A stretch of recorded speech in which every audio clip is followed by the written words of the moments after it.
Hello, we're live. I'm the substitute panda. Just wanted to say hi. So welcome everybody to my chess stream here. We are Panda-less. He is in Budapest, Hungary. We have our scrub pandas, the Pokemon panda. Hello. And we're ready to get started. So tonight is 5+2 Blitz Arena, Sparkle Horse Arena, named after my music inspired handle on lichess.org. I'm not a brony, despite popular thought. We are just music lovers. And all right, Bob is here. Bob will enter late. Anyway, we've got a 5+2 arena, the Sparkle Horse Arena, guys. Check it out. I think I just closed it on myself.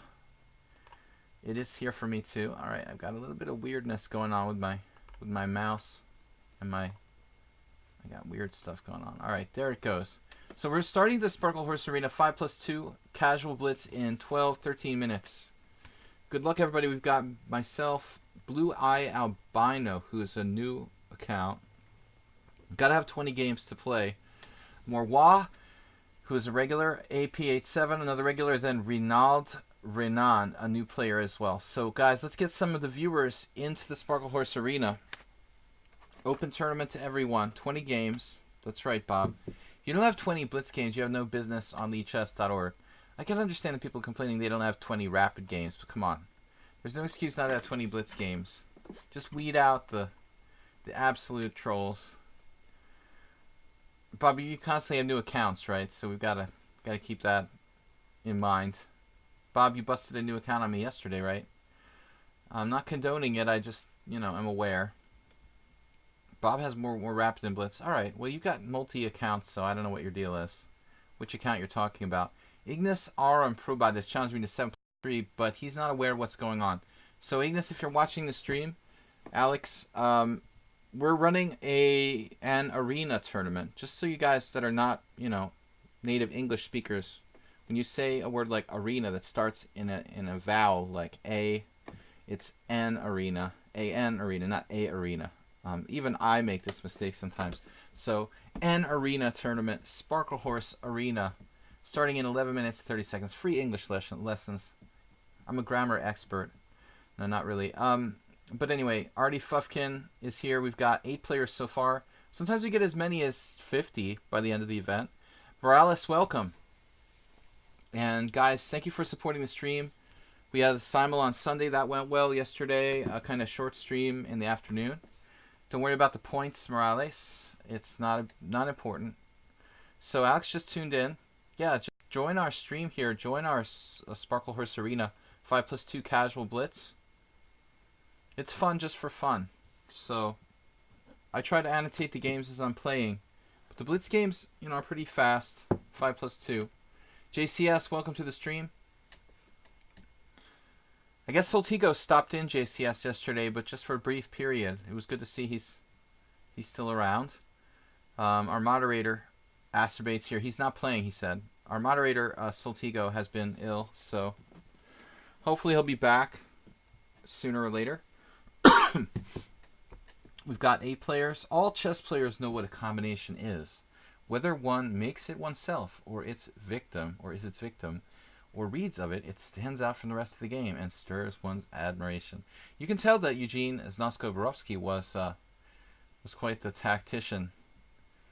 I like tactics, but they're not my inspiration in chess. I like strategic chess a little bit better. So Antonio says, I suffered for the first time a cheater. Dude, I mean, anybody who plays internet chess has to live with the reality of people cheating. I mean, this is just the way the world works. If it took you this long, you've been doing pretty well. Mr. Coffee, what's up? See you later. JCS, I hope Soltigo gets better. Yeah, I mean, he's been really out of it. He was so active over the last couple months, and now he's just MIA. All right, we've got 8 players. Guys, please join the Sparkle Horse Arena. Please support the stream by subscribing. You can subscribe on Twitch, follow me here on lichess, and also check out my YouTube channel, Video Chess Training on YouTube, where I do upload the streams over there. Antonio, it happens, my friend. Um, Blue Eye Albino just subscribed with the tier 1 sub, and a strong player at 2200 based on 140 games. Thank you for subscribing, Blue Eye Albino. So, is the arena unrated? It is. Like most of my streams, I prefer unrated. It's less likely that people troll me by cheating and whatnot, and it's just more relaxed that way. I try just as hard, though. Not all people do, but personally, I try just as hard in unrated games as I do in rated games. So for me, it's just my reputation. Cheating is just on the internet. It's kind of like, pretending you're a woman on a chat site, or pretending you're like a younger man or an older man, or pretending you're something you're not. It's like all these different weird things that people do. Weird things that people do online. Can you believe it, Bob? You of all people never make up stuff. They never make up stuff online, right? They never make up fake things. They never cheat. Internet is like a weird place, man. Yeah, that's right. That's me, Bob. Definitely my style. The sub is for World of Warcraft icon. I saw my desktop. You touched me. You saw my desktop? Oh my god. All my secrets. I didn't think you guys could even see my desktop. That's weird. I thought my desktop was... I forgot all that secret stuff. Bob's gonna like find my secret stuff on my desktop. There is a World of Warcraft icon on the desktop there. You're just subscribing because I have a World of Warcraft desktop icon. Bob, you're an expert, man. I don't know. I just made something up. But anyway. Yeah, so anyway, well, I mean, if you want to do World of Warcraft, that's another story. I used to play, not so much lately. My kids sometimes play. But not a lot of time for video games, unfortunately. Though I always liked, I like to play video games. We've got to take care of business, take care of chess. Faced a cheater last night. They were so obvious. Yeah, well, I mean, it's just the fact of life, So Bob said that's genius. I don't know about your theories, man. But I had to delete some of the games off my desktop because it was taking up a lot of space in my computer. World of Warcraft is still on there. That's a space hog. I think it was a chess player who introduced me to World of Warcraft years ago when it first came out, and I played off and on over the years. I introduced it to my kids. It's a good way of, like, I don't know, getting your mind off of things, I think. I might have a beer inspired by you right now. I was thinking of having a second one. We've got one here. I already started it. But I normally just drink one beer during the stream. All right. Skip frames detected. End stream no. All right. Sparkle Horse, Blue Eye Albino, Morwa, Morales. I guess what I was talking about when I said about pretending to be a woman. I've noticed that there's a lot of people who will pretend to be women on chess sites to try to get attention from the stronger players. So there have been a number of cases of people doing that, like on my stream in particular, I think, where, guys will pretend to be like sexy girls to try to get people to give them free lessons or just hang out with them, and that's kind of what I meant by that comment there, Bob. We've seen a few people like that. I feel like we've seen a few of those over the last couple of years on the stream. Unfortunately, not enough women in the chess scene, and that's something that I wish would change. But chess has been a male-dominated sport as long as it existed. Unfortunately, we never see too many female players in our stream, let's say, which is sad because in some places, in some countries, chess is becoming quite popular with women players. But I think they're uncomfortable with the way that men treat them in tournament settings and even online. Anyway, Monkey Pushing Wood is a hot chick here looking for free stuff. Exactly. Well, if you want to get free lessons, what you want to do, you want to befriend a male player, a strong player here on lichess and pretend you're a hot chick. It definitely works with me. But I've been around the block before, so it's not so easy. All right, guys, let's get started. I'm just joking around. Do you play a woman differently than a woman? That's an interesting question, Asterbait. That's an interesting question. I don't quite know how to answer that. I'm not sure if that's what you meant. But too many guys in chess. I feel like the same thing in poker. I played in... It's not quite as bad in poker, but it's practically the same.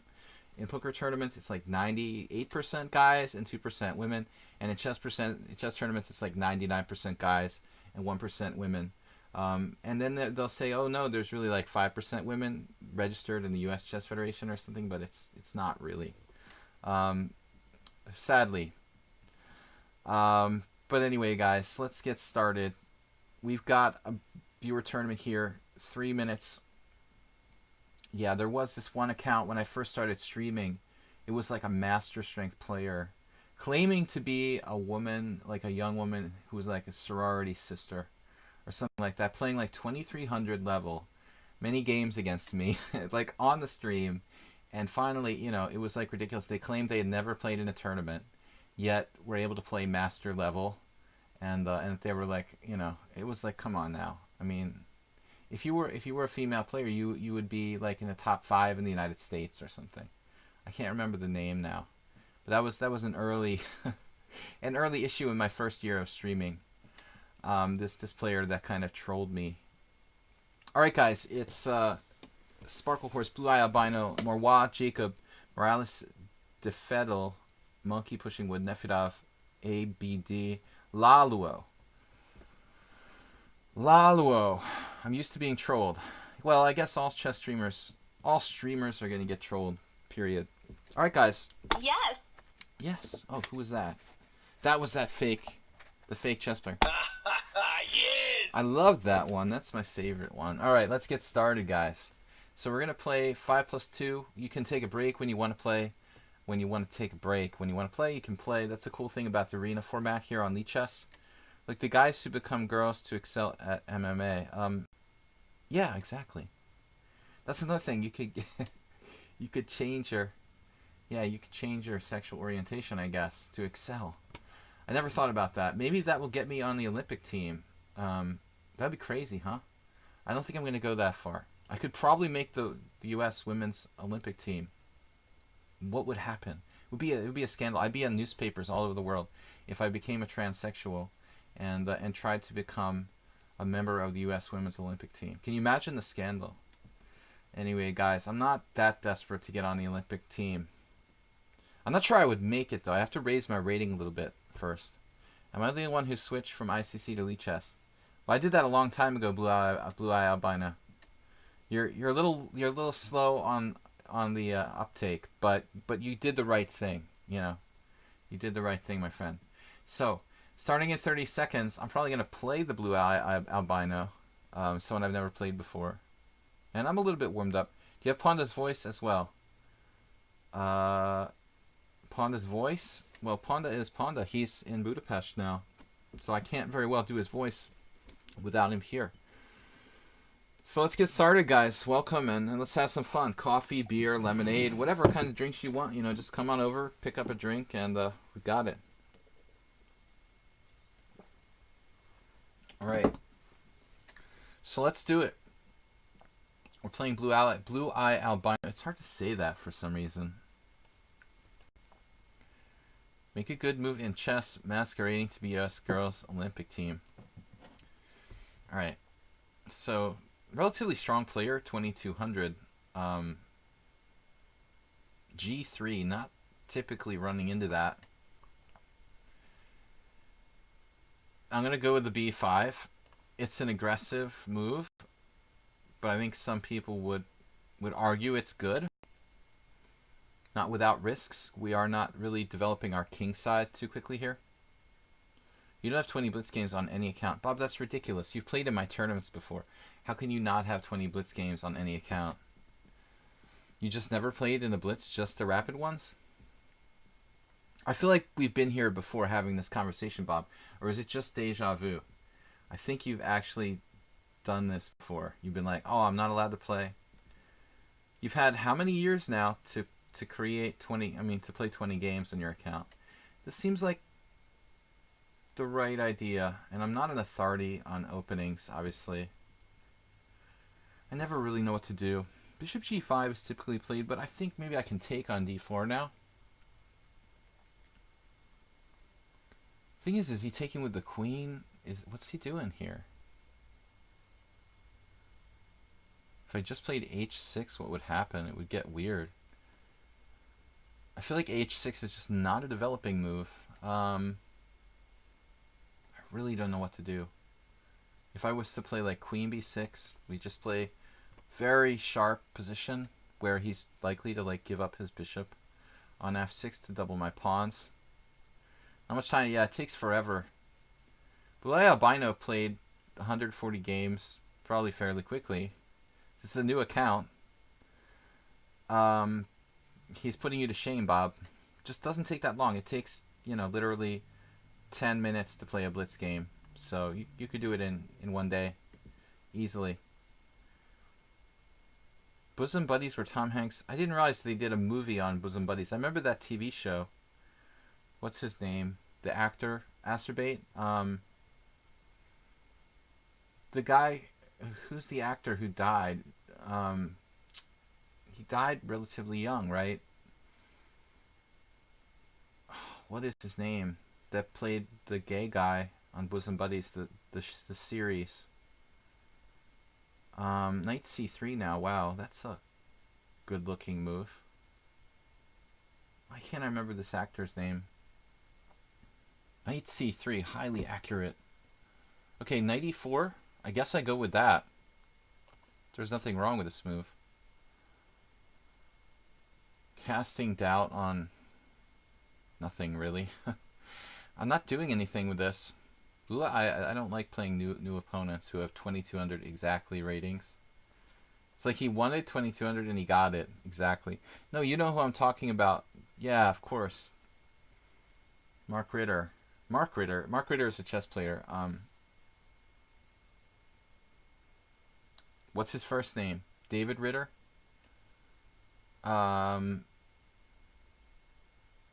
David Ritter, right? John Ritter. Oh my god. There's this guy, Mark Ritter, who's a strong chess player, like a FIDE master. I get him confused, so... Yeah, John Ritter. He died. He was in a really good... he played a role in, I think, a Stephen King movie, which isn't saying much, but it was some Stephen King movie. I thought maybe not. You know what he was in? Sling Blade, actually, years ago. That was the role I liked him in, where he was playing opposite Billy Bob Thornton, and they were both in Sling Blade, which was like one of my favorite movies of all time. That was from the early 90s, but that was a great role for John Ritter in that movie. He was a good actor, but I think he never really, had any really great movies. Yeah, that was really sad. He's just a great actor who I think, truly wasn't very lucky, with like getting really hit movies to play in. More of a TV actor though. Okay, so takes on c5, bishop takes c5. A little surprised by that from Blue Eye Albino. I don't know why he's releasing the tension there and helping me develop quickly, but he came up with this move, knight e5. And I just about jumped out of my chair when I saw that move, but I'm defended on d7. So is he just dropping a piece here? It appears he's just dropping a piece, but it's like Halloween, guys, and don't forget, to check your candy for poison. I always say this. Obviously, f6 double attacks the two pieces. He has some tricks with like e4, maybe queen h5 check or something like that. But I'm not believing. I mean, I could do a lot of things. I could just castle if he moves his e-pawn. So I think he just simply dropped a piece. Maybe he just forgot like d7 was protected. So Tex Ritter's son, I think I saw that on IMDb once. Asterbate, yeah. So he had, or Bob, he had an actor, father. Okay. I don't think this is a sack. I think it was just an accident for him. I like the way you talk. What is that from? But John Ritter wasn't that old when he died. You know, what was he, like 60 at the most, or less? So b4, kind of a surprising move, but I don't think this does anything. We're just going to play safe here, and there's also queen b7. So the albino, I think he had a pretty good position. He found a way to save the piece. Wait, did he have that last move? You're kidding me, right? You're kidding me. You have b4 saving the piece here. Because I should have played bishop d4, but I was like too complacent. Unbelievable. Oh my god. So he's actually literally saving that piece. Actually, literally. He avoided losing a piece. Brilliant. Just totally brilliant, dude. Now all I get is a pawn, and white even has some compensation for that pawn. So sad. a4, kind of a surprising move. Wow.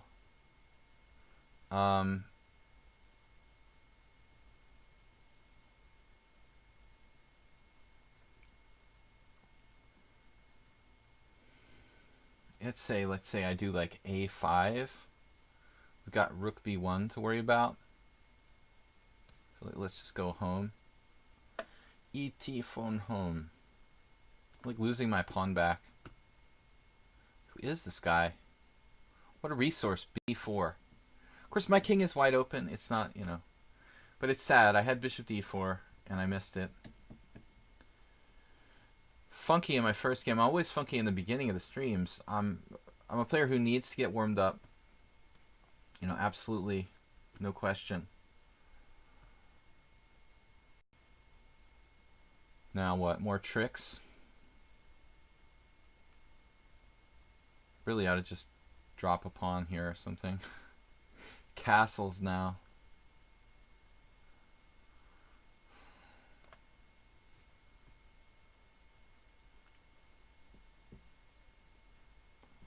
While we're structurally better, we have a certain amount of weaknesses in the position. I don't want to fix his pawns per se. I'm not sure what kind of option I'm going to have. Look at these moves he comes up with. So practical and strong.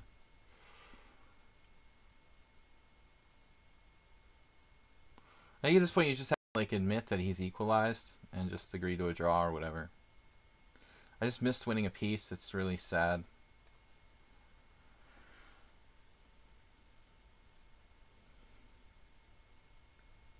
Bishop b6. That's in itself kind of a weird choice. Most people would bring their bishop back to a safer location, but he leaves it out there in exposed position. I think kind of unusual way to play. I'm just gonna offer a draw here. Better to just offer a draw than, you know, than waste a lot of time in an arena tournament. I already wasted a lot of time. I had a winning position, failed to play bishop d4, and waiting for me at the next Olympiad. No, you're gonna be in the Olympics, really. I was just joking about the transsexual thing. I mean, nothing against that. I mean, it's a way to get to be in the Olympics. I think it's interesting, but I'm not planning on it. All right, guys. So we were a little rusty there. I had a warm-up game or two today, but I just really underestimated that he had any resource. We were just lucky to be winning, and then I blew it. Next game. Pretty shaky. I agree, I'm shaky. I mean, I'm always shaky in the beginning of the tournaments. The more I play, the better I do, and it's the same thing when I play blitz matches with people. If I play a series of games, I tend to play better and better as the match goes on, until, of course, like, you know, you get tired. But there are many cases where I played, let's say 10, 15 game matches with opponents, and in the beginning they'd be like even, but once I start to figure out their weaknesses, I'm able to adapt. A lot of players only have like one style, but I have like kind of several different styles I can adapt. DeMonzo is rated 1000. That's like the lowest rated opponent I've had in a long time. But you never know. I didn't see your knight was on b8. Yeah. But you're very fortunate you found this b4 and tricked me, you know. If I play bishop d4, I just win the exchange. Or even more, right? I mean, after bishop d4, I'm literally threatening everything. Like 2 pieces and the knight and the exchange. I mean, I just instinctively retreated thinking there was no defense. But obviously bishop e3 is trivially easy for white to see. I should have seen that. Little bit bad game in the first game there. Blatant tactical errors by white and black. And the position was pretty much equal. I have a slight strategic advantage, but I think he was active enough to offset that after queen d3. We put that on the engine, it's going to say it's equal when I agreed to a draw there. Well, when I decided to trade queens and fix the structure. So already DiManzo, let's get a read on this guy. 1,000 based on 178 games. So don't play like you're 1,800 here, okay? Because that's just weird. I hate when people do that. They're like 1,000 and they play like they're 2,000. I'm not even going to speculate, but alright. If you're 1,000, you should be making blatant mistakes. Like to see some consistency with the ratings. Yeah, that's a tempting move, but he made a mistake. This is the kind of mistake that he's supposed to make when he's rated 1,000. So he plays knight b4, looks the check, and now he's in trouble. He loses time. He has to retreat the knight back. Typical mistake. Good idea going for knight to c2, but it's like kind of like the last opponent. Too good to be true. And I'm not sure if knight e5 is really my best move or not, because this is not a move that I would say really contributes to white's position. It's not a developing move. I'm moving the same piece twice, but it's a Grunfeld type position where the long diagonal is pivotal. So I am kind of strengthening that power on the long diagonal. But what I don't like about knight e5 is its lack of development, essentially. Okay, so queen d6. Yeah, I mean, my position is really good. Got lots of different options. I'm just going to develop here. Envelop and develop. Now, queen b4, anybody? That move, probably not good. But I'm not sure. I mean, he might be able to pull that off. He'd literally not be developing at all.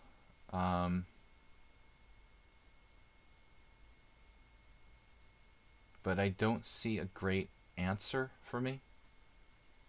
Instead, he played bishop e4, not quite as good. No, I can take or play f3.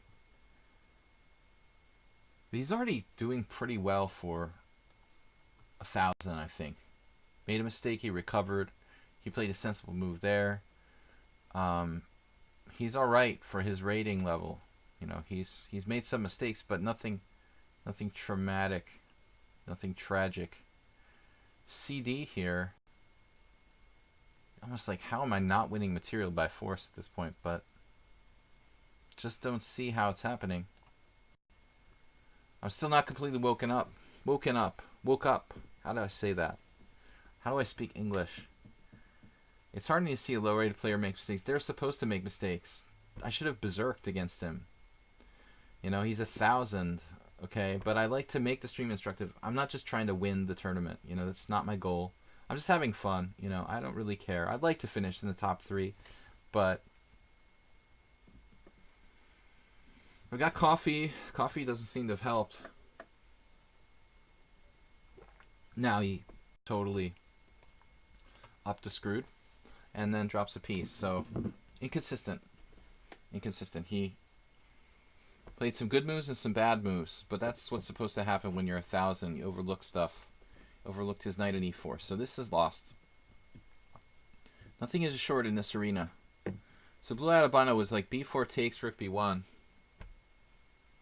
Bishop e7 was bad from my side. Yeah, of course. I was just ridiculous. I was joking about poison candy, and like I became complacent when I won a piece. I didn't win the piece yet. That's the problem. The piece, I was like, oh, the piece is in the bank, and it wasn't in the bank yet, literally. So, not to criticize DeMonzo, but guys, remember when you play in the arena from the competitive standpoint, resign when you have lost position because the more games you play, the more points you get, and really there's no sense in dragging out games from lost positions. So try to resign in a timely fashion. Um, yeah, but I'm not going to criticize beginners for not resigning in a timely fashion. If he's like 1800 and he doesn't resign down a rook and several pieces, that's kind of like, okay, you should know better by that point. But when you're a beginner, um, you don't necessarily, nobody's necessarily taught you the etiquette of chess.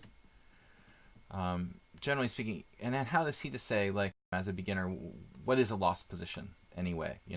To him at his level, losing a queen does not necessarily decide the game against another player who's 1,000. So was he going to resign because he's down a queen? Not necessarily, right? I think that's fair enough. All right, guys, let's hurry up. Let's get this game done so we can try to do some damage in this arena. Playing for mate now. His king is trapped in the center. The two are good. Should be able to finish this off. I should have berserked. Kind of forgot. Though I'm not super thrilled about berserking in arena, in increment tournaments. Guys, please support the stream. We had a subscription from our first opponent, ironically, and I'd like to see some subscriptions, guys, from everybody. But also, please support with some bits, some donations, maybe PayPal, what have you. Support the stream, guys. So I'm not making progress here immediately. We're playing for mate. It's very subtle, but he has ways of stopping it. Still, he has ways of stopping it. Now, actually, on rook d6, rook takes d6 might be the most efficient win. Like, he doesn't get away this way. I'm literally threatening double check. And that's mate. Okay, let's go back to the tournament. We managed to get a win in. I'm not even on the front page. No, I am. All right. All right, let's go. Let's get some more games. I don't want that rook. I don't believe in rooks. I believe in mate. Negro Modelo is here. We played him before. Human being. Morales, ABD. Got 25 players already, guys. Please support the stream. Let's see some bits donations flowing. It's a great feeling to clean out the fridge and go grocery shopping. That is a good feeling. I went grocery shopping myself today. We're on the same page, Bob. There's something pleasurable about grocery shopping. It's like reassuring. Nefedov's time to shine. Wow, he's 3-0. I'm playing human being. I lost a game against this guy. I don't recall. It's been a long time ago. Now I've got... Why do I have 2 messages? Why am I getting these messages? C4. Alright, I don't remember under what conditions I lost. Maybe a simul? No, it was apparently 5-0. Wow. If it's 5-0, it's more likely it was played off stream. Because I like to play a lot of 5-0, but not so much on the stream. In a couple of incidences, we got a rating party of 271. GMJTH. A rating party of 271? Whoa. John Hammer is rating. That's awesome. We've got Grandmaster rating party here. Alright, Bishop D3. It's the English defense. What is going on here? Did you get a chance to read about glucose in the rain? No, I have not. 5-0 here. What's this variation? F5. Yeah, so we got a rating party. That's awesome. Wow, we've never had a big rating party. 270 players. That's going to overload the stream, I think. That's seriously overloading the stream at 330. John Ludwig Hammer. Hammer time. Smash the tournament. All right, guys. I've never really met JLH, but did play in a tournament he played in. I think in 2006 in Oslo. That was a long time ago. I had a funny story about Magnus there. I tell the story sometimes where Magnus wasn't playing in the regular tournament. I think the Hammer was, but he was young, and it was like an open. And I played Magnus's dad and beat him. And then like Magnus wasn't there, and I played his dad, beat his dad. We were analyzing in the hotel, and like this little kid comes up and was like interfering in the analysis, and like I didn't know it was Magnus because I never met him. It was really funny, and I was just like telling my girlfriend afterwards, "Hey, that little kid, he was pretty good, but he was really kind of annoying, and he kept interfering and interrupting the analysis with his dad, you know." And the next day, I played Magnus in the rapid tournament. That was funny. That's a long time ago. My only Norwegian tournament ever. All right, guys, D5. I think I've seen this once before.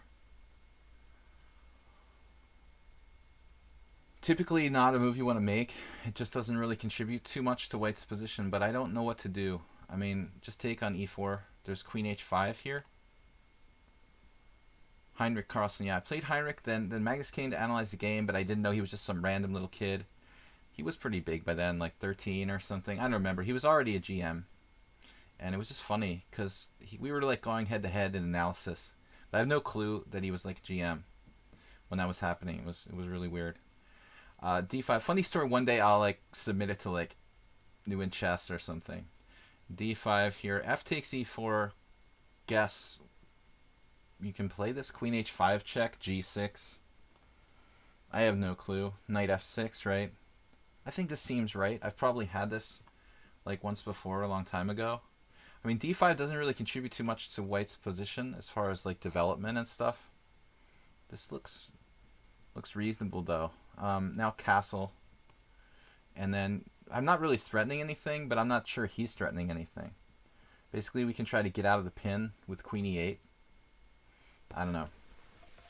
Hammer hosting. Some GM rated. He just hosted and came in. I don't think he's playing in the event though, guys. We've got Sparkle Horse Arena here. Been invaded by a Grandmaster. Alright, Bishop G5 castles. Told my funny Norwegian chess story. But we've got a 5+2 casual arena here. This is a weird variation. D5 not a typical move. It just doesn't look like it's something that keeps the tension. It kind of creates some holes in his position. I think it's not developmental.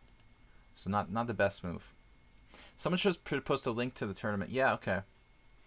So link to the tournament, right? Thank you. It's been going on for a while, but we got Queen D3 now. He's threatening Bishop takes H7 check. That's not a pawn I'm too worried about losing, actually. He's going to lose a lot of time in the process of trying to grab that. So, Queen E8 is worthy of consideration. Defending myself. Let's see, Queen E8, Bishop takes F6, Rook takes F6, Bishop takes H7 check. That looks kind of dangerous, actually. Feels like it plays into his hands, and maybe I actually have to play this ugly H6 here, just so I literally don't lose my H7 pawn. For the sake of king safety, I already have not that much king safety, so kind of a weird move. I don't like H6, it weakens my king side. Maybe you could play something like this fishing pole thing with like H4. I'm not even really calculating. I might be able to sack my queen with like knight takes E4, knight takes F2 or something. That's probably a bit much. White got an attack. I don't think so. I wouldn't call it an attack. Did you guys see the link to the tournament? That is the link right there I sent in. White's lagging in development here. Alright, now does he have anything? I mean, like, my queen is dominating his knight. Human being. Knight C5. Should I take on C3 first? I don't think so. I don't know. Maybe. Maybe so. Bishop H7 check? Is that even an issue? I mean, it shouldn't really matter. Why couldn't white just take the h6 pawn? Take the h6 pawn? I don't follow you. Take the h6 pawn with like his bishop on g5. He just loses a piece, and I don't think he'd have any sort of realistic compensation there. No, that doesn't work. You know, so far I played okay here. I was a little bit... For some reason, every time I play this opening, I get a bit confused because I don't play it very frequently. I did play the English opening, English defense, quite a bit for a period of time, but not recently. So it's like you get out of practice with something. We've got a really nice looking game here.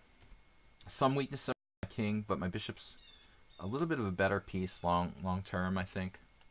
Still, if I can't open up his king here, maybe I don't have anything. You know, maybe I don't have anything special anyway. Let's see, c6. Playing a bit superficially, I think, actually. I don't think he could take the pawn on h6. So that was cool. We had a rating party from John Hammer. Got 203 viewers. Strong player. c6. What about the World Championship? What do you think about that, guys? I think Caruana's a big dog. I was doing some videos recently where I was kind of like doing a overview of a couple of the recent decisive games that Magnus has played against Caruana, and it doesn't feel like it looks good for Caruana.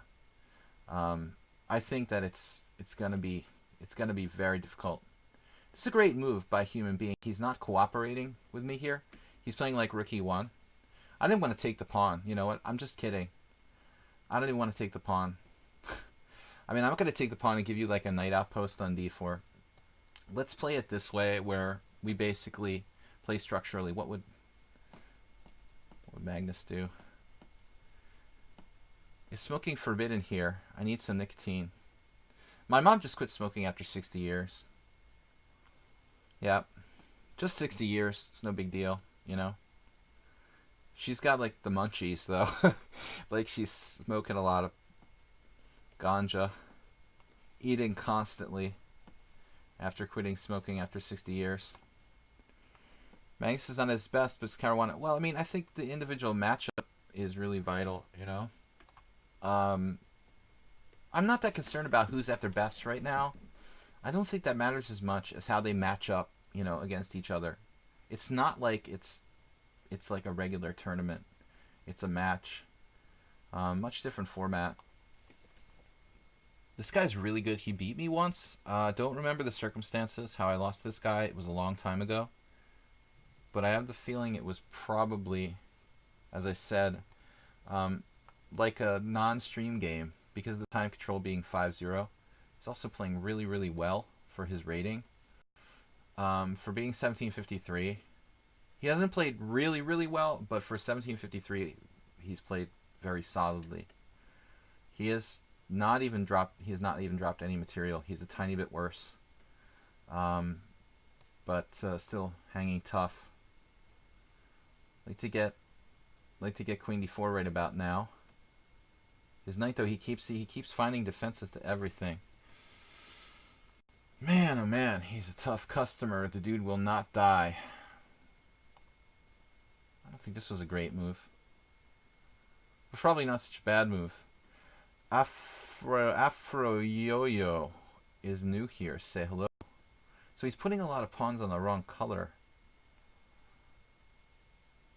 I guess I should just chill. Like bishop g6. This guy's awfully good, isn't he?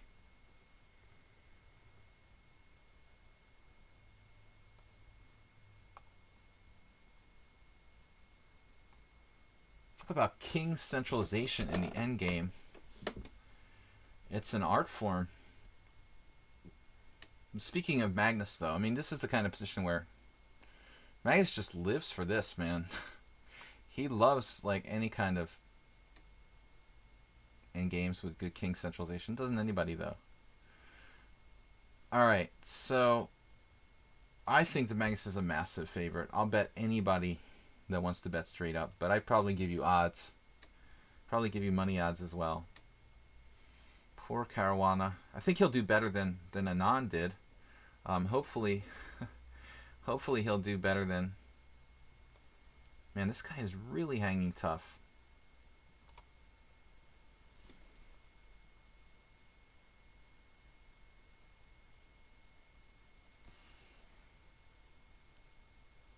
Look at that. He keeps finding defenses. Darn, dude.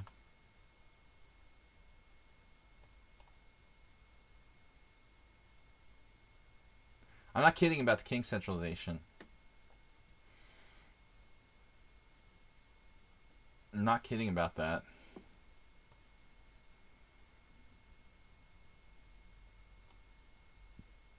He'll have defenses for this too.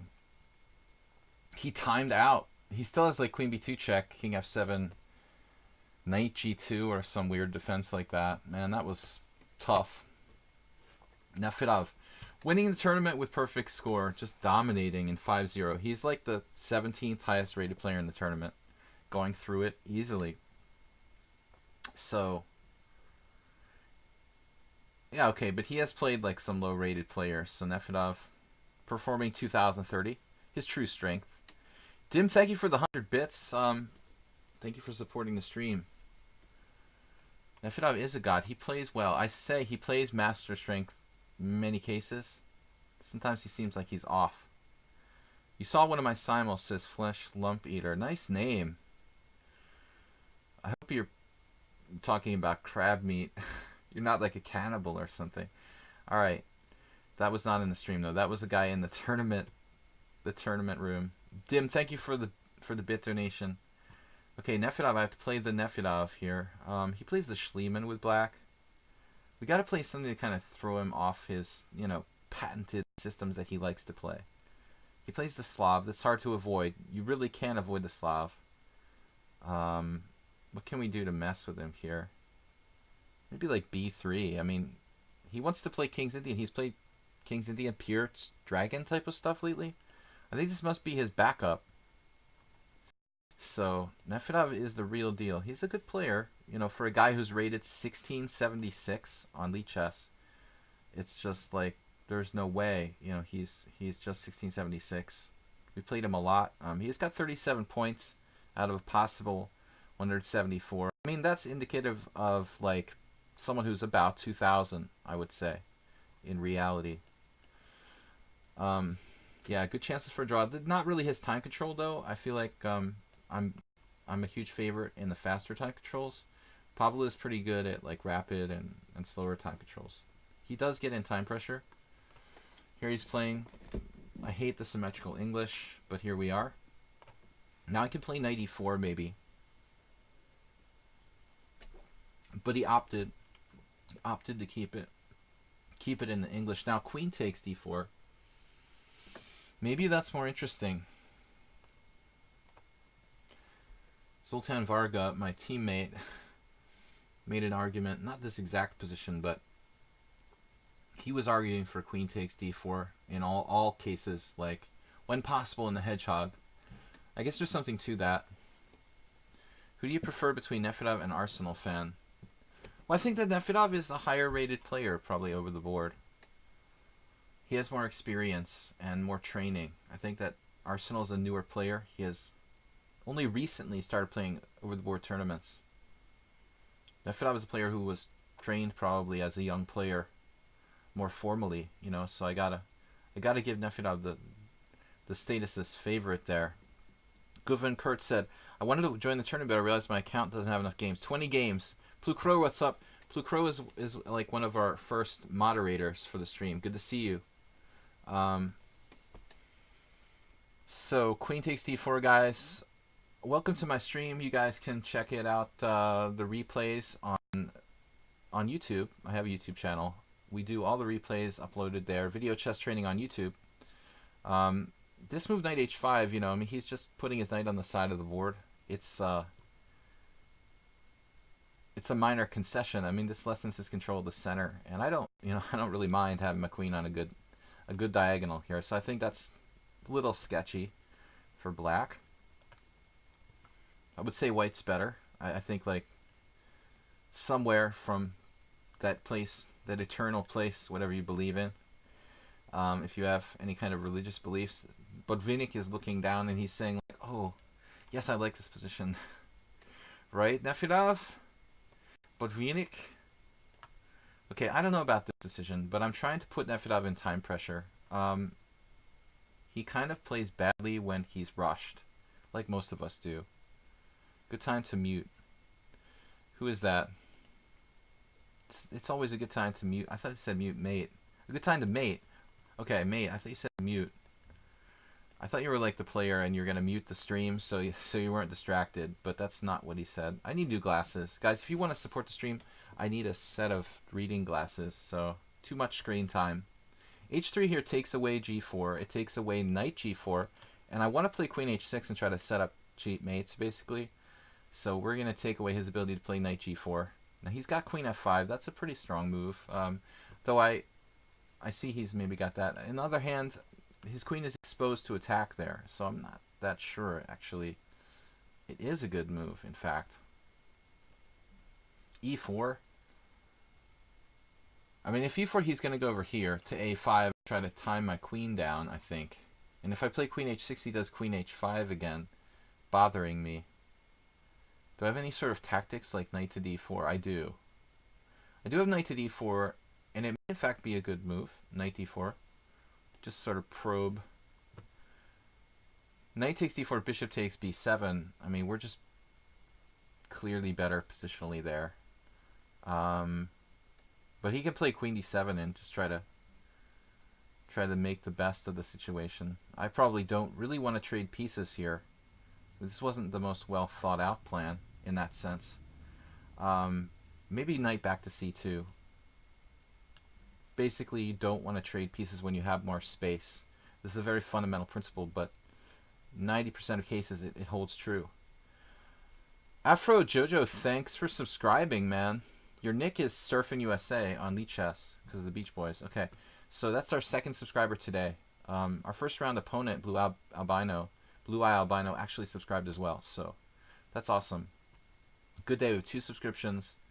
John Hammer was kind enough to raid the stream, which gave us little promotion. But knight c2.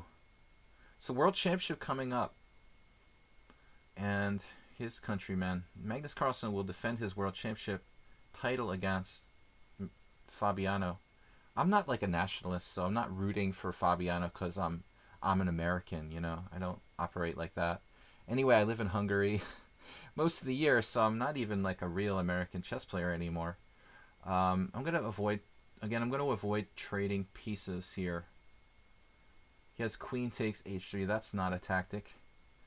Avoid trading pieces. It does block my bishop, but it's a good defender. Fishrack Howe, thank you. Guys, I'm calling it, you know, heavily in favor of Magnus. But I mean, look at the last match, like how Karyakin was so tough for Carlsen. Maybe it's stylistic, you know, even though you got certain players who may be stronger than the other. Like overall, maybe Caruana's a stronger player than Karyakin, rating wise, overall results wise. You got individual matchups that go into the factoring of the results, and I think the Carlsen's, you know, his score against Caruana is pretty convincing. It's like 2-1, like 10-5 in long games, and pretty much the same or better in faster games. So I mean, it's gonna be hard. But anyway, I think it's gonna be exciting to see a new face challenge Magnus. So that's coming up soon, guys. F4 here. I mean, all along I was kind of hoping to do like cheap mating threats with Queen H6, but never really materialized. So now we're trying to do like a Karpovian Botvinnik squeeze here. We have more space, but still, Nefedov is tough. We get him in time pressure, and that's where we start to see some mistakes when he gets low on time. Suckerlad says, how would you react if a viewer of yours met you in real life and offered you a game of chess? I'd be like, get out of here, man. I would be totally okay. I would be totally cool with that. You know, I remember sometimes when I was, you know, an aspiring chess player, you'd run into like titled players.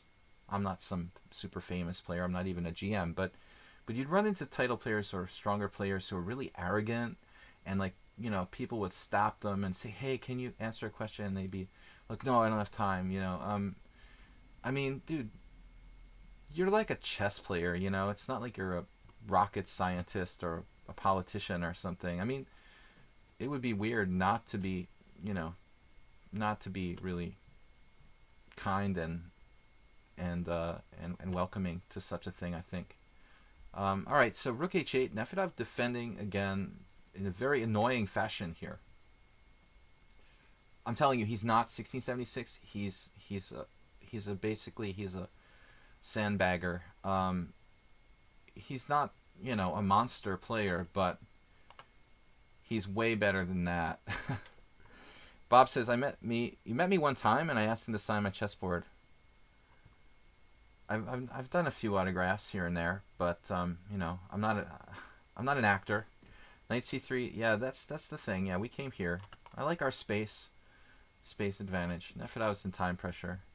Time will kill him, but I don't recommend playing for time solely. It's very important. You know, you can't really just play for time when you're playing with increment, guys. Don't forget. He just totally like melted down now. Okay, that is weak. Even Nefedov doesn't usually like lose pieces and stuff. He got nervous in the service there and just disintegrated. But it was a good game to an extent. To a point, you know, he was doing fine. All right, I'm gonna have to start berserking or something to catch up to Blue Eye Albino. Though I don't really like berserking, as I said, in the tournaments where it's increment. It's kind of a big deal to lose your increment. So, moving onward and upward, guys. Tomorrow is tomorrow's Wednesday, so I'm gonna be back in the midday, 12 o'clock, doing some blitz and rapid chess here on lichess and Twitch.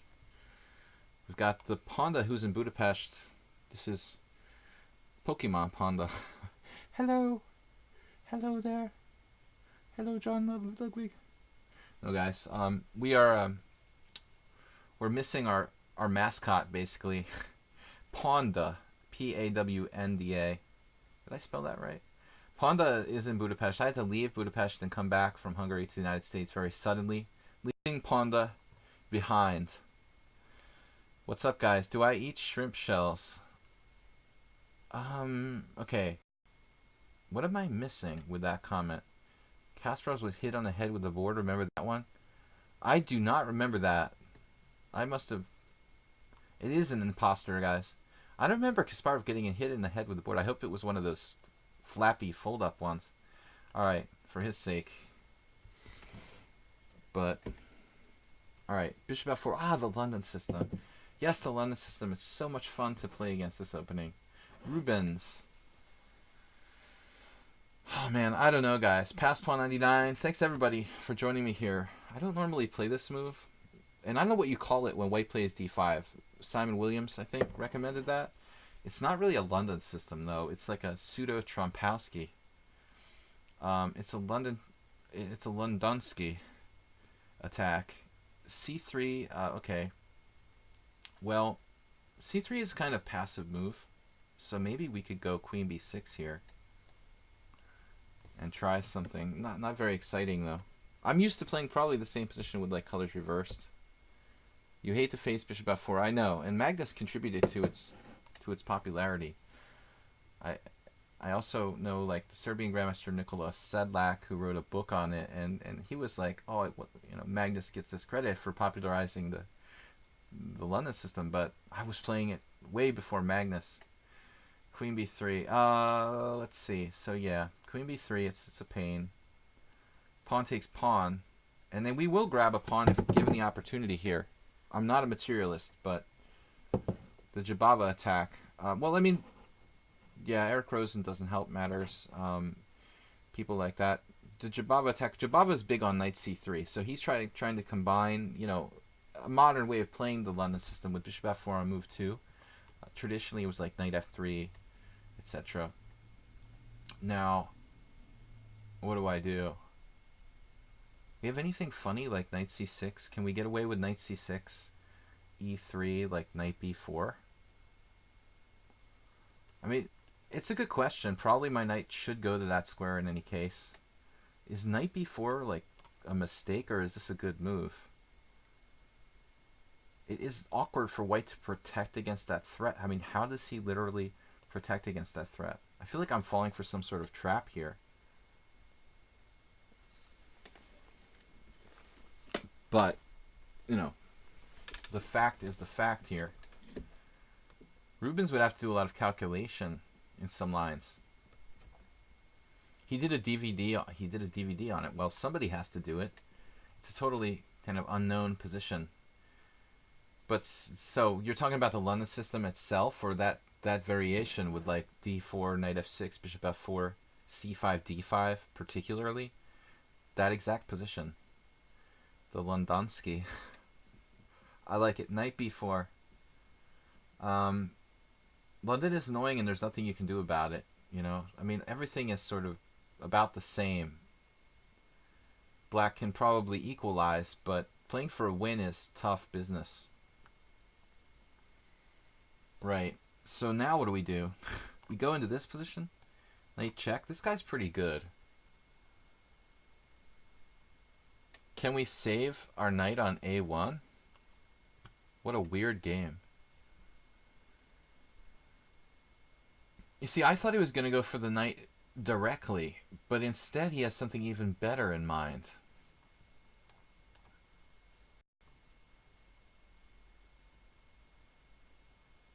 At the end of the day, I'm going to like win a pawn. It's going to be absolutely 100% irrelevant. Who is this guy? 1850, 1600 in bullet. Trap my knight on a1. That's pretty good. I think I'm probably worse here. Just simply worse. Maybe in some serious trouble. As I did underestimate him pretty seriously. Bishop takes a3. I guess I've got to take this pawn and try to run with it. But my development is seriously lagging. Not super comfortable with this. I'm up a doubled pawn, which is not super anything, super relevant, super anything. I'm saying super constantly, which is just annoying. I don't know what to do. Maybe knight d5. Well, maybe we have some sort of weird pseudo tactics. This guy is awfully good. Weiss monsters. Some sharp lines in London. It's a myth. It's a dead solid opening. Well, I mean, that's the thing. You know, it's been recommissioned essentially. I mean, it was a solid opening. That was the way, you know, it was supposed to be for a long time. But you could probably play any opening, you know, sharply if you're inventive enough. I mean, so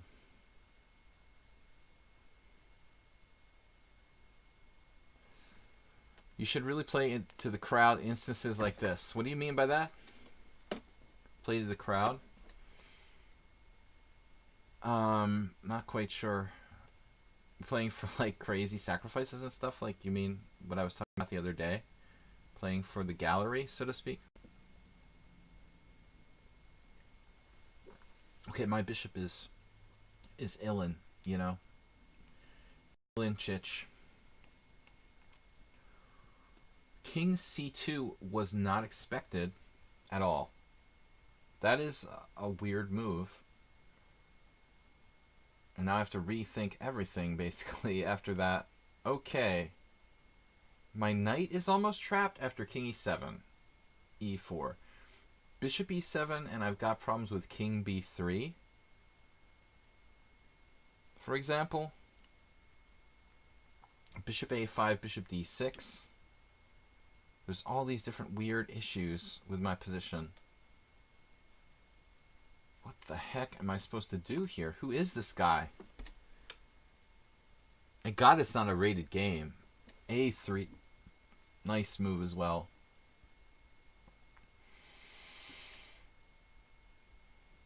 Don't try to tell me this guy is 1800.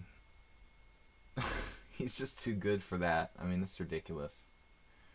Now I have a pathetic extra pawn that's like absolutely meaningless. I'm worse here.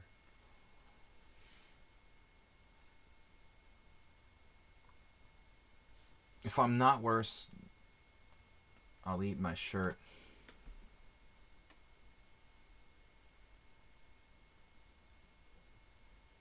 I mean, this guy seems extremely strong. Bishop a4 check doesn't seem to have any benefit whatsoever. I'm not sure anything has value here.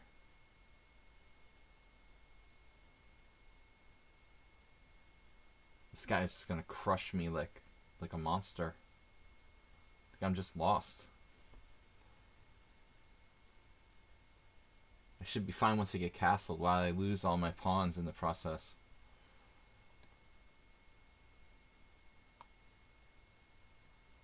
I mean, if I'm okay here, it's just by a thread, literally.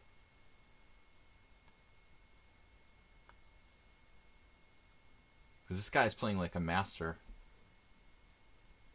He's not only playing like a master strategically on the board, but he's also playing like a master with the clock. There's no way. I mean, he's like 1800, right? He's really good. Or else he's in the one position he knows better than any other position in chess, which happens from time to time. You know, certain people, let's say, you know, can play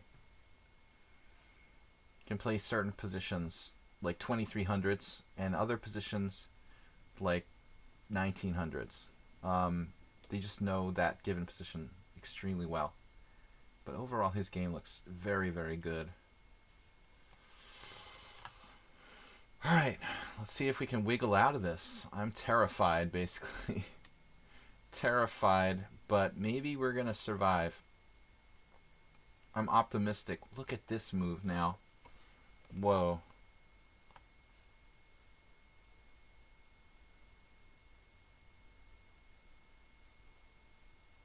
Sacrificing a pawn. I don't think he really intended on doing that.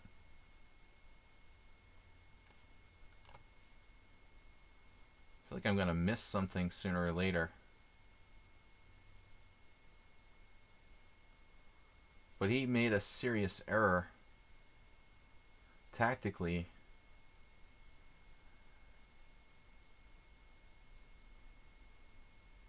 Literally and super. It's just Americans. Okay, we got lucky. No, he's still got a resource, but yeah, that's probably not even the greatest move, actually. Yeah, I got to do something, though. This guy's pretty good. Seriously. We also say seriously. But I speak Hungarian as well. Knight takes b7, so he panicked. He missed bishop b5 check, which was a very, very good move. Still, I'm not feeling 100% safe here. Bishop b5 check, like threatening there. Very scary. You know, and I like the idea of simplifying the situation.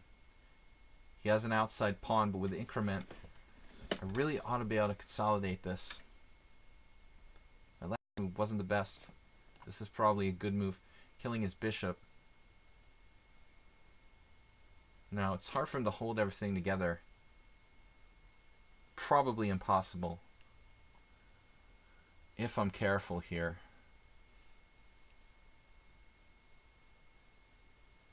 That's a weird question, Bob. Chicken is not really like a traditional Hungarian meat. They eat pork a lot, Bob.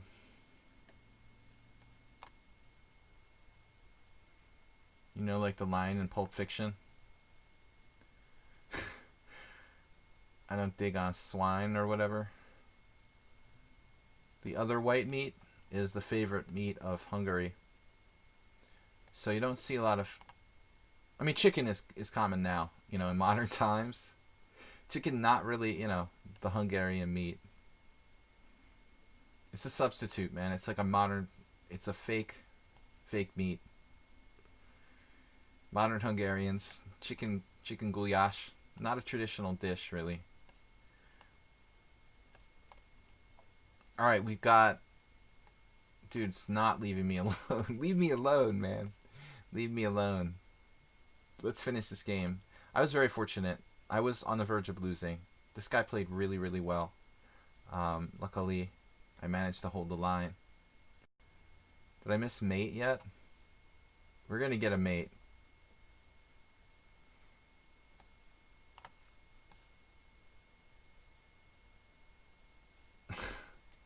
Alright, mate next move. Back to the tournament. Pork all day. Pork is the most common. You know, cattle are hard to raise in a country like Hungary. Cattle are mostly used for milk and cheese and stuff like that. So it's not like the United States where you have like swaths of land and cows grazing and stuff.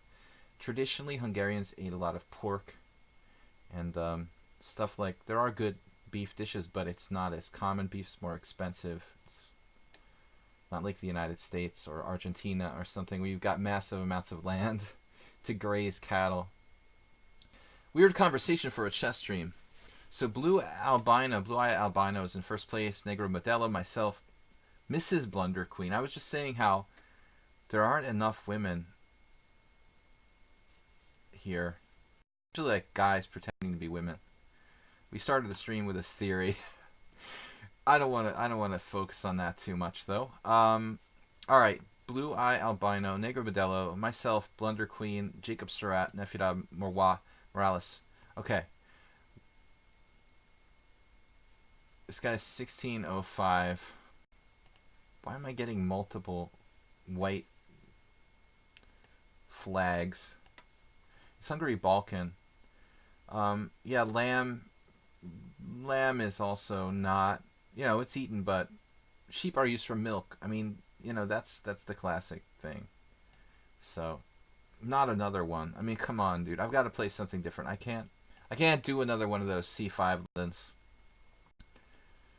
So H3, I'm gonna lose my mind if everybody plays the London system. This is some account that created itself just to play in the stream. Yeah, basically. Like a troll account that was created just to troll me. You live on the coast, I love seafood. Yeah, Afro Yo-Yo, I do too. I mean, I was grown up on the east coast of the United States, always relatively close to the ocean, so yeah, seafood, it's really hard for me to live in a landlocked country like Hungary. I'm glad when I come home, that I can get fish. There's river fish in Hungary, but it's pretty weird to buy something like salmon at the market. You can, but I mean, Hungarian salmon. All right, so knight f3. What are we gonna do? Knight f3. The good old London system again. We'll just go with our standard approach here. Double fianchetto. There are a couple different ways you can play this type of line. This player, I think, is trolling me, though. I have a 20 game minimum in place. They've got like 30. I also play bishop a6 sometimes, but I would play that against like stronger players to try to trade pieces and equalize. Here against a lower rated player, I'm playing for a win. So you live in Brittany, okay.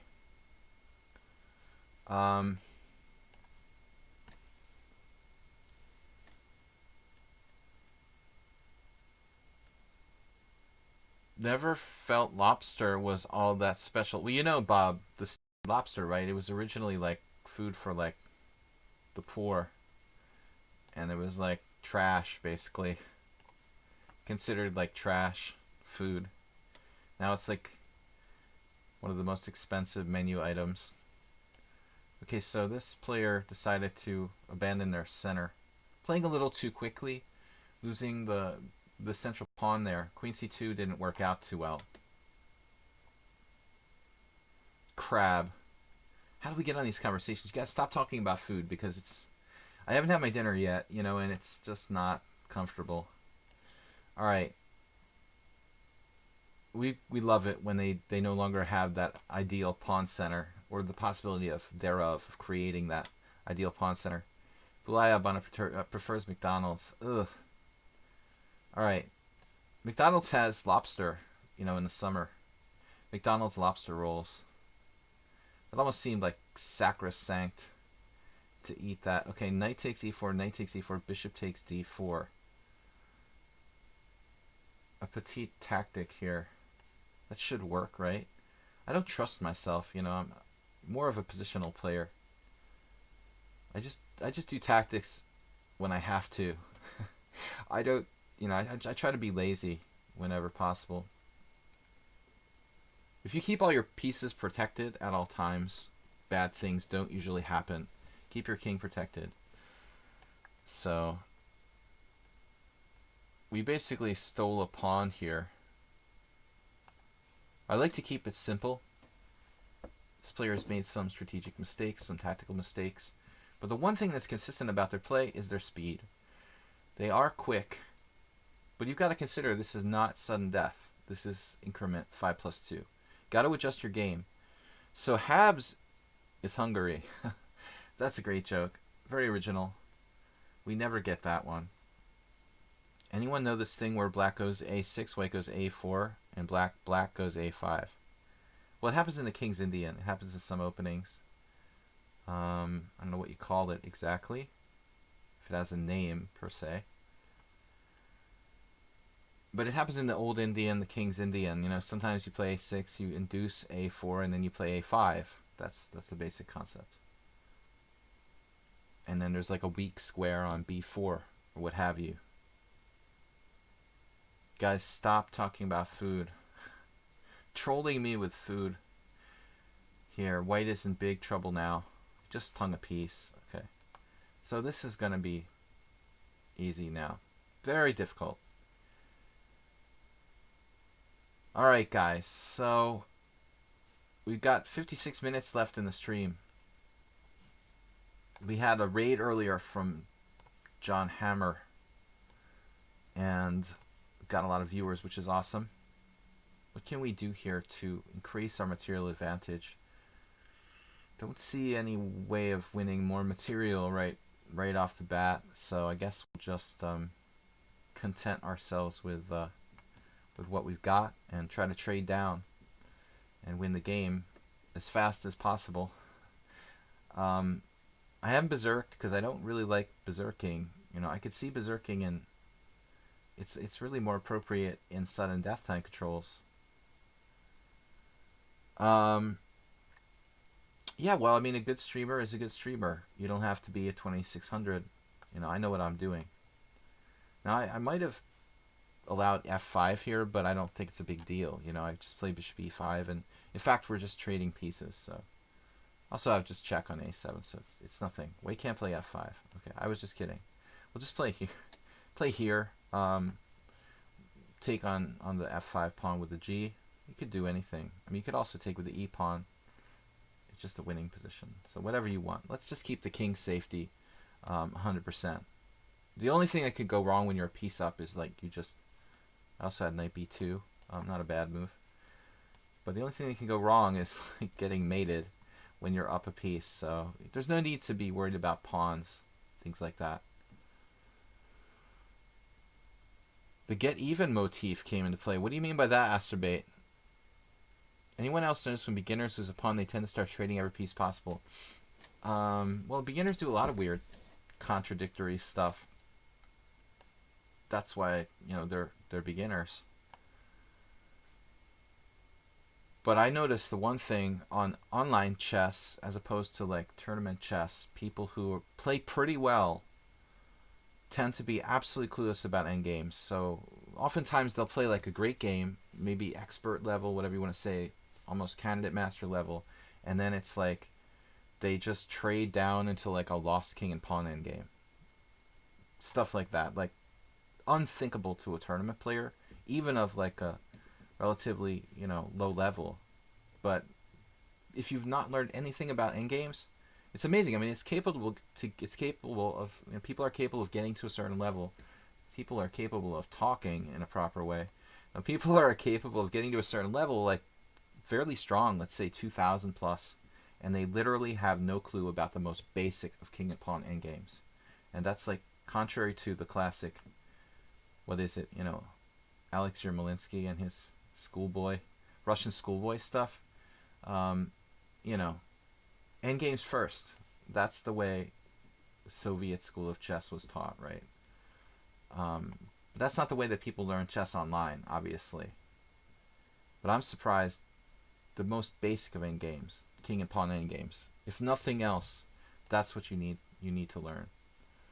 You need to learn to see mate in 2 too, mate in 3, in this case.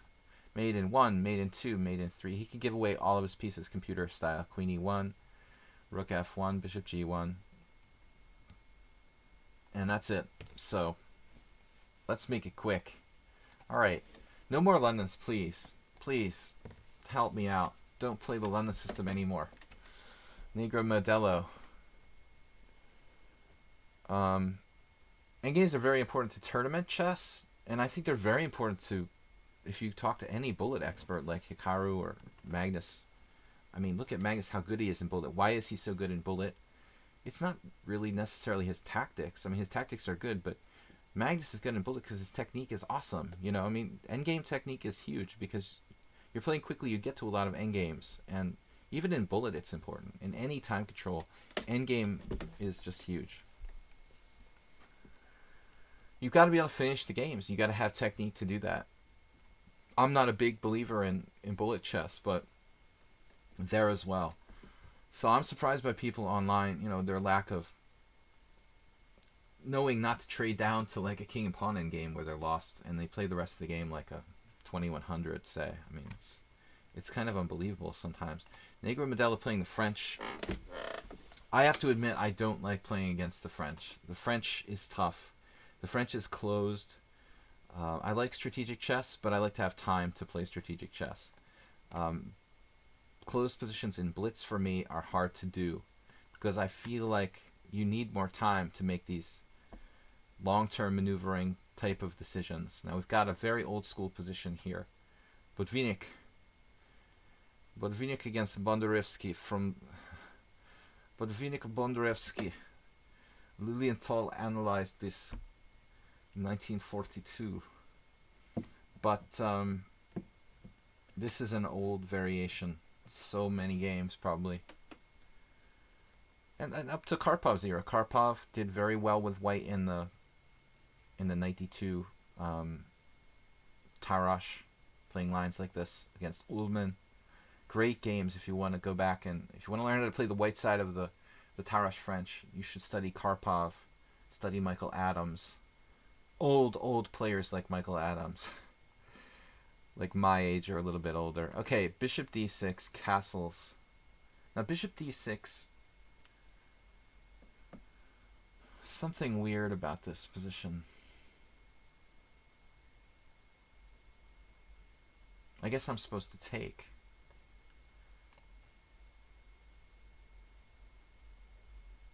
And then knight b3. You see, I'm not a native Tarash variation player. I'm not really a native e4 player. I've played way more knight f3, c4, d4 all my life than I've played e4. Played e4 some. But something about the move order here seemed weird. Playing Magnus in the endgame, like it's playing, I mean, like the story I was telling about playing Magnus's dad and then not realizing I was analyzing with Magnus. The next day I played him in a rapid tournament. It was like 2006 in Oslo. He played a 7-round rapid tournament. I was the only player out of the 7 who came close to drawing him. But even then, like back in 2006, he literally like played the whole game with no tactics against me. He just played technique, and he just played endgame technique, and he just played fast, and you could see what he would become over 10 years ago, over the horizon. We literally had a queen and pawn endgame with 7 pawns each. I don't think I've ever had a single game in my life, except for my game with Magnus, where it was literally queen and 7 against queen and 7. Like all the pieces just got like vacuumed from the board, and we're playing this weird queen end game with so many pawns on board. It was really strange. But his speed and his technique, made it just too hard for me. It was like playing an old grandmaster in the body of a 13-year-old boy. Or 14, I think he was. Probably like 14 at the time. Bishop e7. You're welcome for the tournament. We'll see you later. And thanks for subscribing, Blue Eye Albino. We'll catch you with some World of Warcraft, maybe. Yeah, I mean, I came very close to drawing against Magnus, but he was, I needed more time. He had like a time advantage on top of a slight positional advantage. It was a funny queen endgame where I had like two chains of pawns, like basically like h2, g3, f4, and like a2, b3, c4, d5 or something like that. And it was a Benoni type structure where he actually wedged both sides, so the whole structures were locked. And he was wedging down a5, a4 on the queen side, and on the king side, h5, h4. So he literally had like two breaks on the two sides in this pure queen ending. It was really funny. Not so funny for me, but it was entertaining. Bishop e7. I don't know what's up with this position. I feel like white is clearly better, but at the same time, I don't really know what I'm supposed to do. Let's just develop a piece. It was like 12 years ago now. 12 years ago. That's insane. All right, castles, 2006. Yeah. Long time. It seems like a long time. It's apparently not. So c3. But Karpov, what do? We go back against Negro Modelo. We go back here. I don't know. It's a little inconsistent. To play rook e1 and bishop e2. Admittedly, my Karpov's a little rusty. Did he have much serious instruction as a child? Of course. I mean, he must have. I know he must have. I mean, he was a grandmaster by the age of 14. I mean, it's without a doubt. But he wasn't like a little itty bitty 5-year-old, getting trained by grandmasters or something. I think it came later. I'm not an expert. All right, bishop e2. I'm just trying to make the point that you could see he would be this really great practical player. You could feel his endgame technique from an early stage. If that's something that's like natural or taught into him, I'm not sure. It's interesting. It's very rare to see that with young chess players. Usually like gravitate toward tactics, and I felt like Magnus was right out of the gate, gravitating toward being kind of a technical and very practical player. Rook e8 now. All right, what are we doing? Negro Modelo. He's got 3 draws against me. Are these simul games? Yeah, looks like simul games. We do a simul every Sunday, guys. Now it's at 4:30. Monday, Wednesday, Friday, I'm streaming in the early part of the day, USA time, so EDT around 12 o'clock. Tuesdays, Thursdays, and Sundays, I take Saturdays off. Tuesday, Thursdays, Sundays, approximately 4:30 EDT. We do a simul on Sundays for like 20 plus players. What other 2 players is Magnus most like? I would say like Capablanca and Lasker. No, I don't know. I mean, I don't know. I'm just thinking of like world champions. Who would I compare him to? Like, he's not like, Fischer or Kasparov in that sense. More practical. I think Capablanca's the best comparison, really. But that's just my opinion. Other people might be completely on another page. Magnus can play tactically. He can play the King's Gambit. He can play a lot of different things, But I see mostly a brilliant sort of strategist and practical player. Move 11, what's up? Good to see you. What's been going on? So we can take Negro Modelo out on time. Blunder Queen, Mrs. Blunder Queen. I wonder if that's anybody we know. I haven't seen some of our German friends lately. Let's say Aldisto, was he from Germany? And there was also, what's his name? Ananas, otherwise known as pineapples. So Ananas comes to mind from Germany. Like BD4. What would Karpov do here? Just try to trade pieces into this micro advantage. Do we really have an advantage here, though? By the way, I want to say, not being a French defense expert for either side, it's a good move, dude. This guy is a good player. All right, you know what? Bishop b5. Bishop b5. Bishop takes d1. Bishop takes d7. Maybe that's not bad. What is up with that? It's a crazy move to play. But I'm really, like, not happy about a knight coming to c4, to be perfectly honest. So he's letting me simplify. You might argue that the simplifications would favor the side playing against the isolated pawn. Move 11, what other openings could this have come from? Nothing I could think of. I mean, it seems like the Tarrasch French are specific. Very specific. You know, what kind of queen pawn game could lead to this? You know, I very often isolated d pawn, you know, isolated queen pawn is obviously, you know, a queen pawn game, but what would lead to this exact type of structure? Well, I'm not playing c4, the c pawn's on c3. c3 Sicilian, a close relative of the Tarrasch French.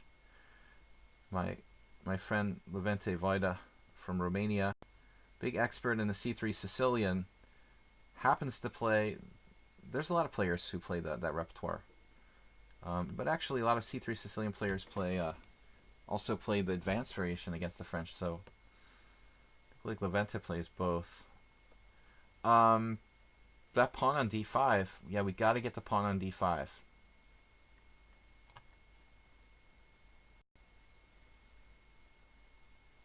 Kind of miss Kasparov era. Yeah, well, we're in nostalgia mode. Look at this guy. He is tough, dude. He is tough. How do I win that pawn? I mean, seriously. Bishop g5's not on. What a good player.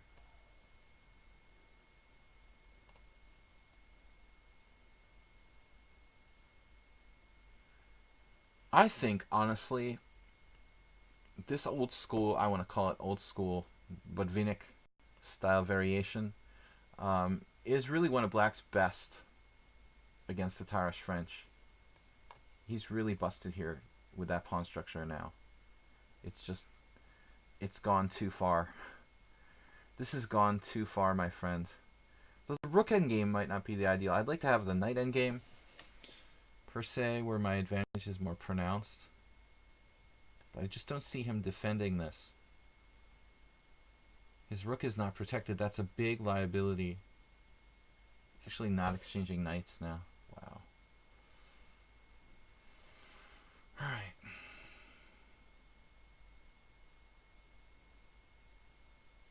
Took him out on time. He's still hanging on. Blunder Queen has a perfect score. Could be someone we know with a new account there. I just thought like Ananas, because Ananas was a player who was like Ananas. Another player kind of like referencing a female account. Could really be a woman. But I don't trust anybody on the internet. Kasparov played Sting. Okay, that's random. I never like the musician you're talking about. All right, good tournament, guys. 40 minutes left. It's 6:05.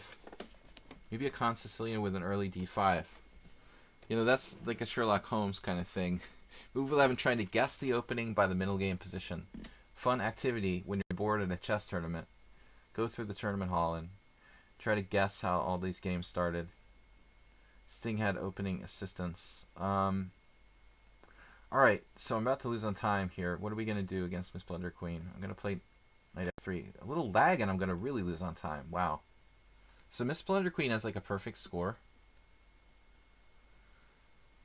Like a poker player, I really like to get a little info on the opponents. Do we see anything interesting about their statistics here? Not really. Being a former online poker player, I try to get a little bit of a read on my opponents based on their ratings and stuff. Here you see a player who's not really into bullet. That's noticeable. Other than that, his ratings or her ratings seem pretty consistent. Knight c6, not a move you run into very often. That's weird. What are we going to think about knight c6? I like g3 here. You could play d4. It could be ananas. It could be someone else. Queen c2, I guess. I don't really want doubled pawns. If d5, d4. It's like a weird type of Catalan. If it's ananas, this is actually like a neo-Bogo Indian if he plays d6. If it's ananas, we actually have a player who plays the Catalan. I might have just screwed my position here with d4, but I didn't know what I was supposed to do. Taking on d5 doesn't appeal to me because it liberates the bishop on c8. My timing is a little bit off here though, because if I castle, I'm going to seriously drop a second pawn. So I think I have to play this weird move e3 now, or bishop e3. Bishop e3 is like something from the Twilight Zone, but it might actually not be that bad. Let's go with that. Play like an Iranian grandmaster. There was a game where, from the World Junior this year, one of these young Iranian grandmasters played a very interesting bishop e3. This is a similar type of position. You know, that's not a bad move, actually. Miss Blunder Queen. I can't remember Firouzja, the guy's name. I'm not sure if I'm pronouncing it correctly. One of the younger talents in the Olympic team from Iran. This guy, I don't know his first name, but it wasn't. I think he's on the Olympic team, but this was from the World Junior. Similar position. So what's going on? Yeah, it reminds me a little of like Aldous though.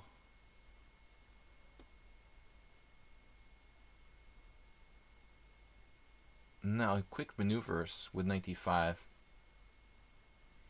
I think that's fine. We can play e4. Knight on c6 is always badly placed in any kind of Chigorin scenario. He's going with quick counterplay. Very dynamic player. Very confident player.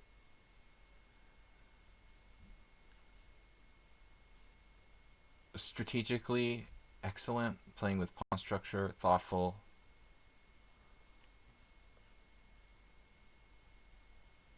I think here we have a dynamic position though. I mean, white has some space. The center compensates for the pawn deficit. So I'm going to evaluate this as about equal chances.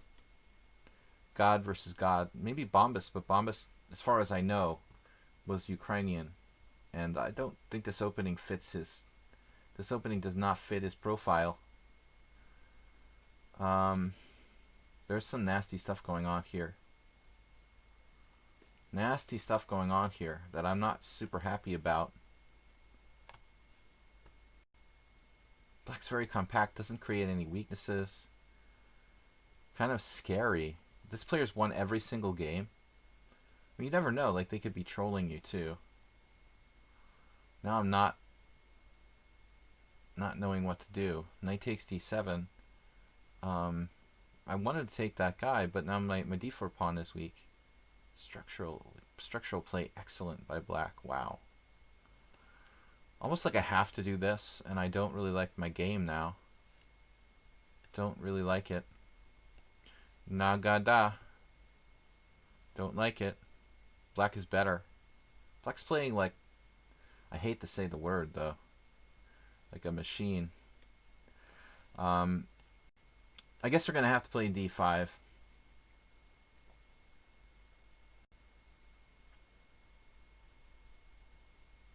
Very, very well played by black, positionally. Here I don't know. We'll take with the queen. or not. Tough call. We have a strong pass pawn, but black has a 4-on-2 queenside majority. You make the call. I don't feel comfortable like a GM. Queen takes c4, loses the exchange. That's always fun.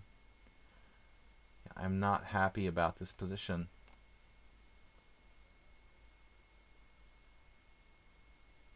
Very neat play by black, though. Very, very neat, you know. Just almost too neat. No weaknesses. So clean for a player who's like 2100. I mean, you know, you just 1900 in bullet. It's a relatively new account, so we really can't make any judgments about this player. They might be for real, they might be trolling me. We'll see if they have 1,000 games, what's going on. If and when they have 1,000 games.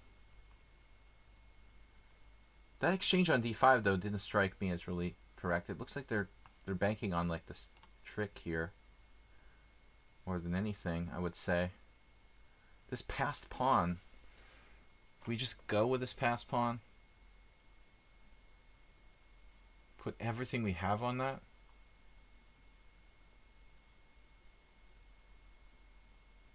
I was going to play e4, but I mean after f6 or something it seemed rather irrelevant. Very clean play. Again, e4 here. Maybe. Not to trade pieces here. Speed is good for black.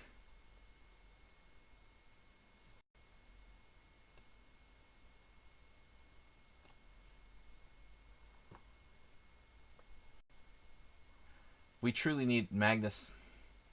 We need Magnus for this position. The endgame technique. We need the master of endgame technique. But I think at some point I could lose the exchange now. If he does something like queen back, queen takes c4, bishop b5, my position might be so strong with that bishop coming to d5. Even like drop an exchange and be okay, let's say.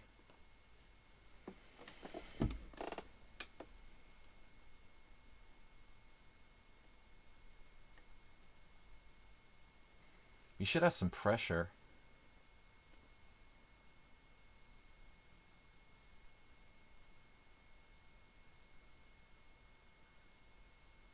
What's the best way to do this? E6 is not working.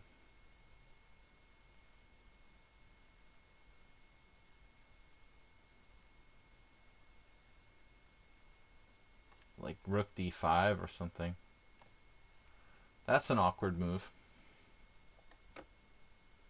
I don't even know what I'm threatening with this move.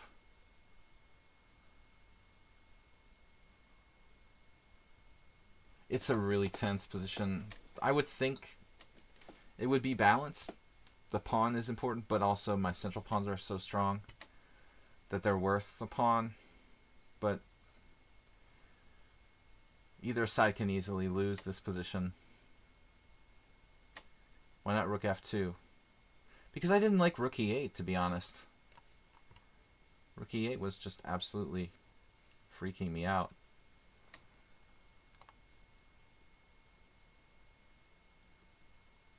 If we can win our pawn back, we might be better.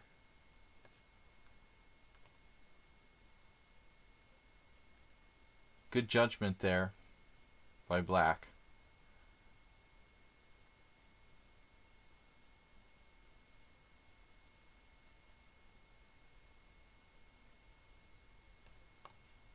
He insta recaptured.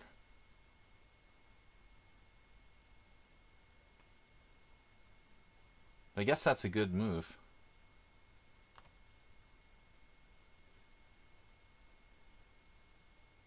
Really strong player.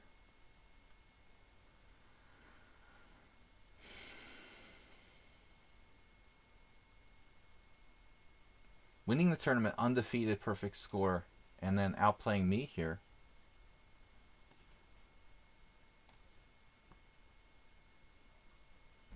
Do we have anything? After that move, we have this.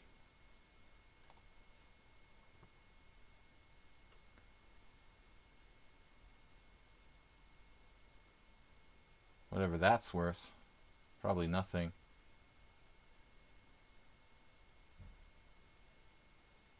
Terrible decision by black there. I mean, you play king f8, I literally don't have a good move anymore.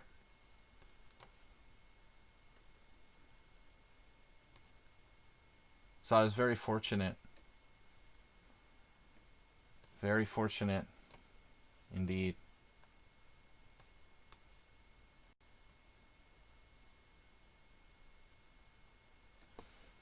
Probably I was virtually losing.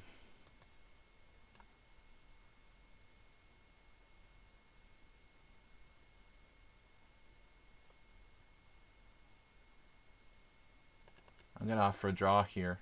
I don't know.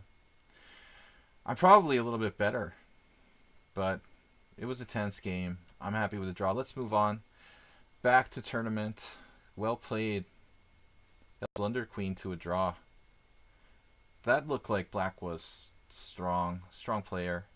What is their standard classical rating? 76 games. So this, speaking of musicians, chess player is the composer of the Hungarian national anthem, was a world-class master in the early 1900s. Move 11. Who was that? You're not going to tell me like Bartók Béla or something was a chess player. Who was the composer of the Hungarian national anthem? Like I should know this. All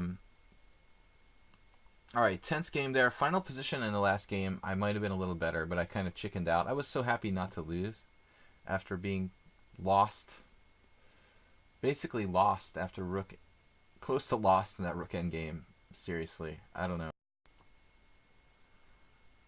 Guys, 27 minutes left. We've got Morales playing this crazy Grand Prix attack that drives me berserk and bananas up the wall. It's like the London system. Very similar. Though at least he plays bishop b5, which is a bit more interesting than the traditional Grand Prix attack. So I keep screwing this up every time I play with black, it seems like.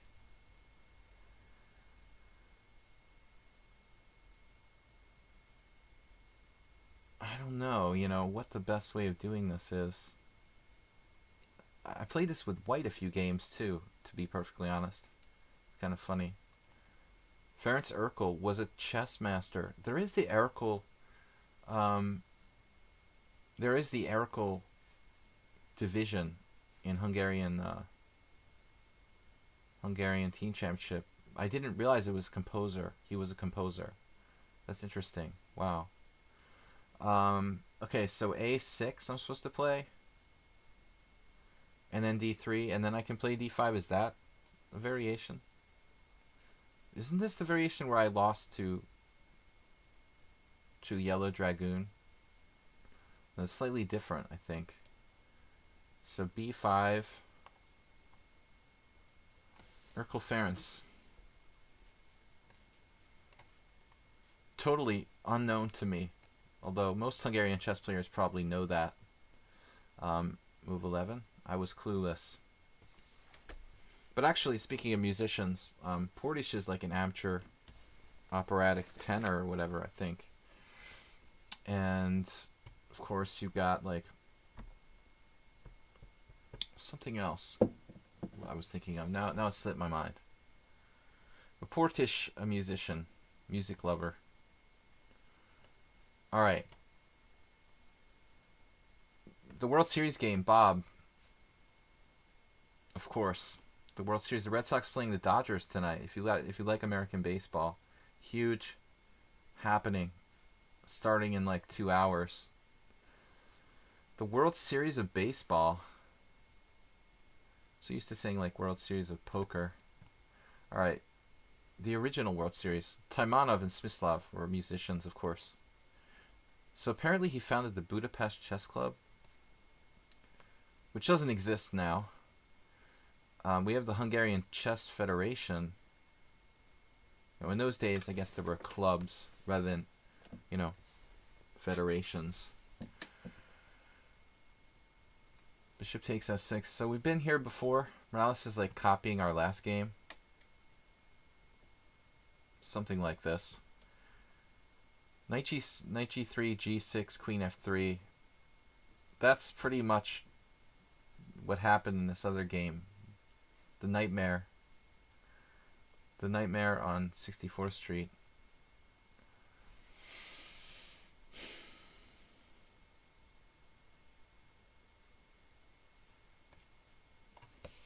I'm just going to play quick moves and hope something good happens. I don't know. This is kind of a brainless cheapo queen b6. Make him think. Last time he tortured me in this variation, I was a very unhappy camper. It seems like it's a thankless variation for black. And I don't know why I continue to play it. The problem there is like g6 looks okay, great, but then queen f3 and he just keeps plowing down the f file. And you just can't defend those squares enough in order to get away with g6, h5, h4, or whatever you need to do to reverse his attack. It just seems impossible. So he's got lots of good moves. Now that was a little surprising for me. You know, allowing c4 check. I don't like that decision by Morales. To let me mess up his pawn structure seems rather foolhardy. My king can live in the center. It's a Sicilian. That's what it's made to do, right? We can actually castle kingside now. So, e7 or castle kingside.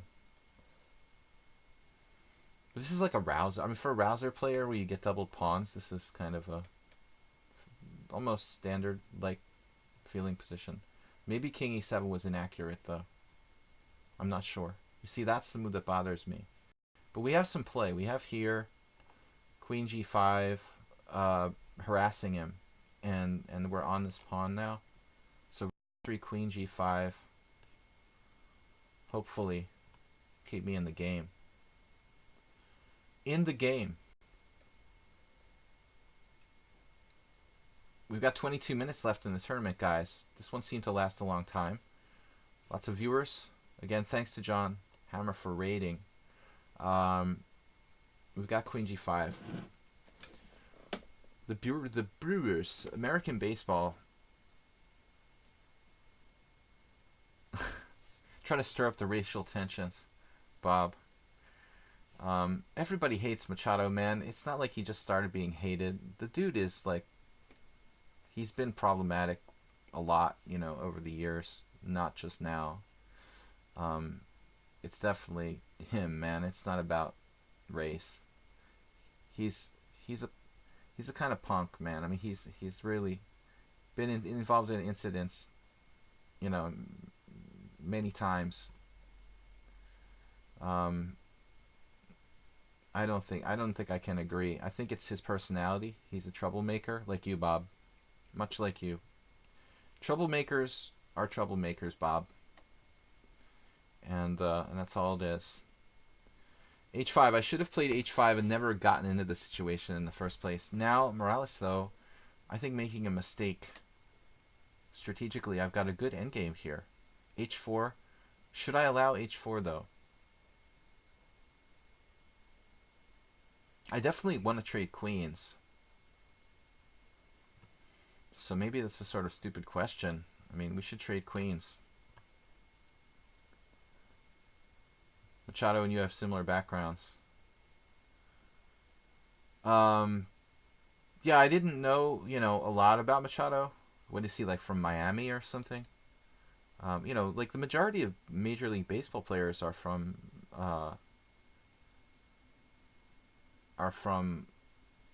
foreign countries and stuff. I mean, I don't know much about his personal background, but he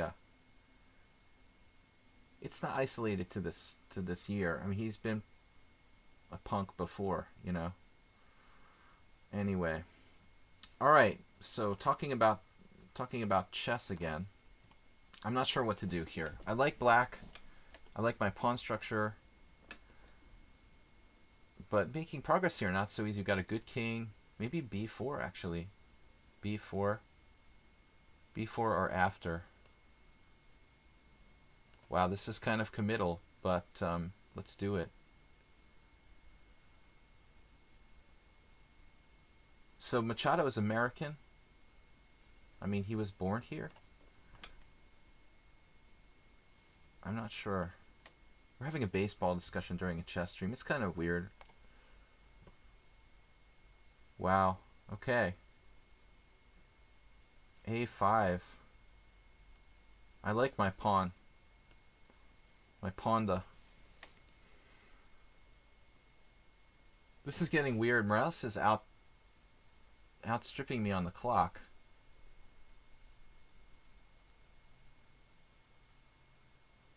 You'd think he'd slow down in an endgame. I mean, there's so many players from Central America and even South America, Venezuela. You just like you assume a lot of times that Latino players are not from the United States, but he's actually from Miami. Um, this guy is going to be one of the richest players in baseball probably next year when he gets a massive contract. Rook takes b4, pawn takes b4, rook takes a8, rook takes f5, and then we're going to keep our ponda. What are we going to do here? He's facing mate, actually. Where do I go? Here? That's a nasty move. Nasty move. Got to do something dramatic? Man, what am I doing? Okay, we have a very sensible move. Rook f4.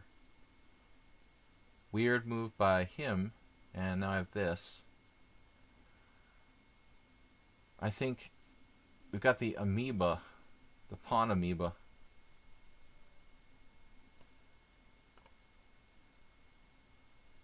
Four pawns in the center.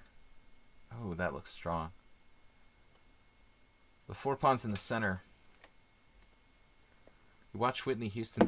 What are you talking about, man? Now you're on a Whitney Houston documentary. Bob, you're distracting me. What is Bob talking about?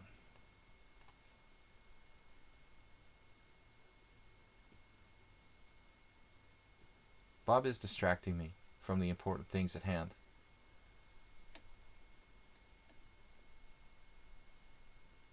I think f5 is key. I have no idea. This is kind of a tricky situation. That's why, really.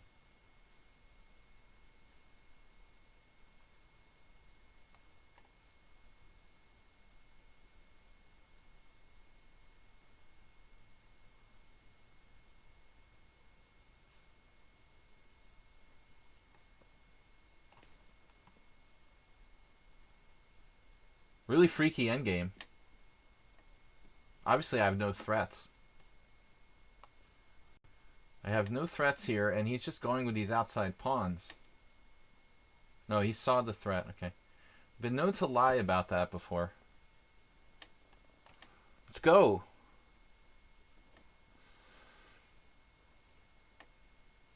I'm not sure about e4. Probably not the best move I had.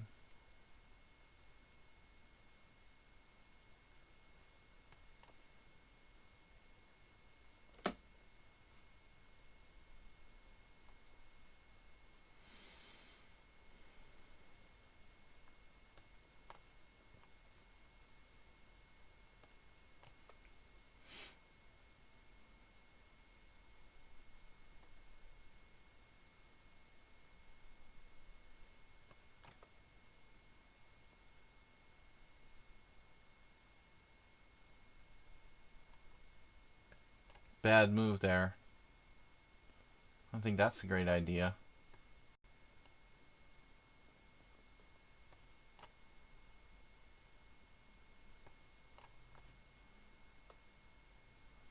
We should really be winning.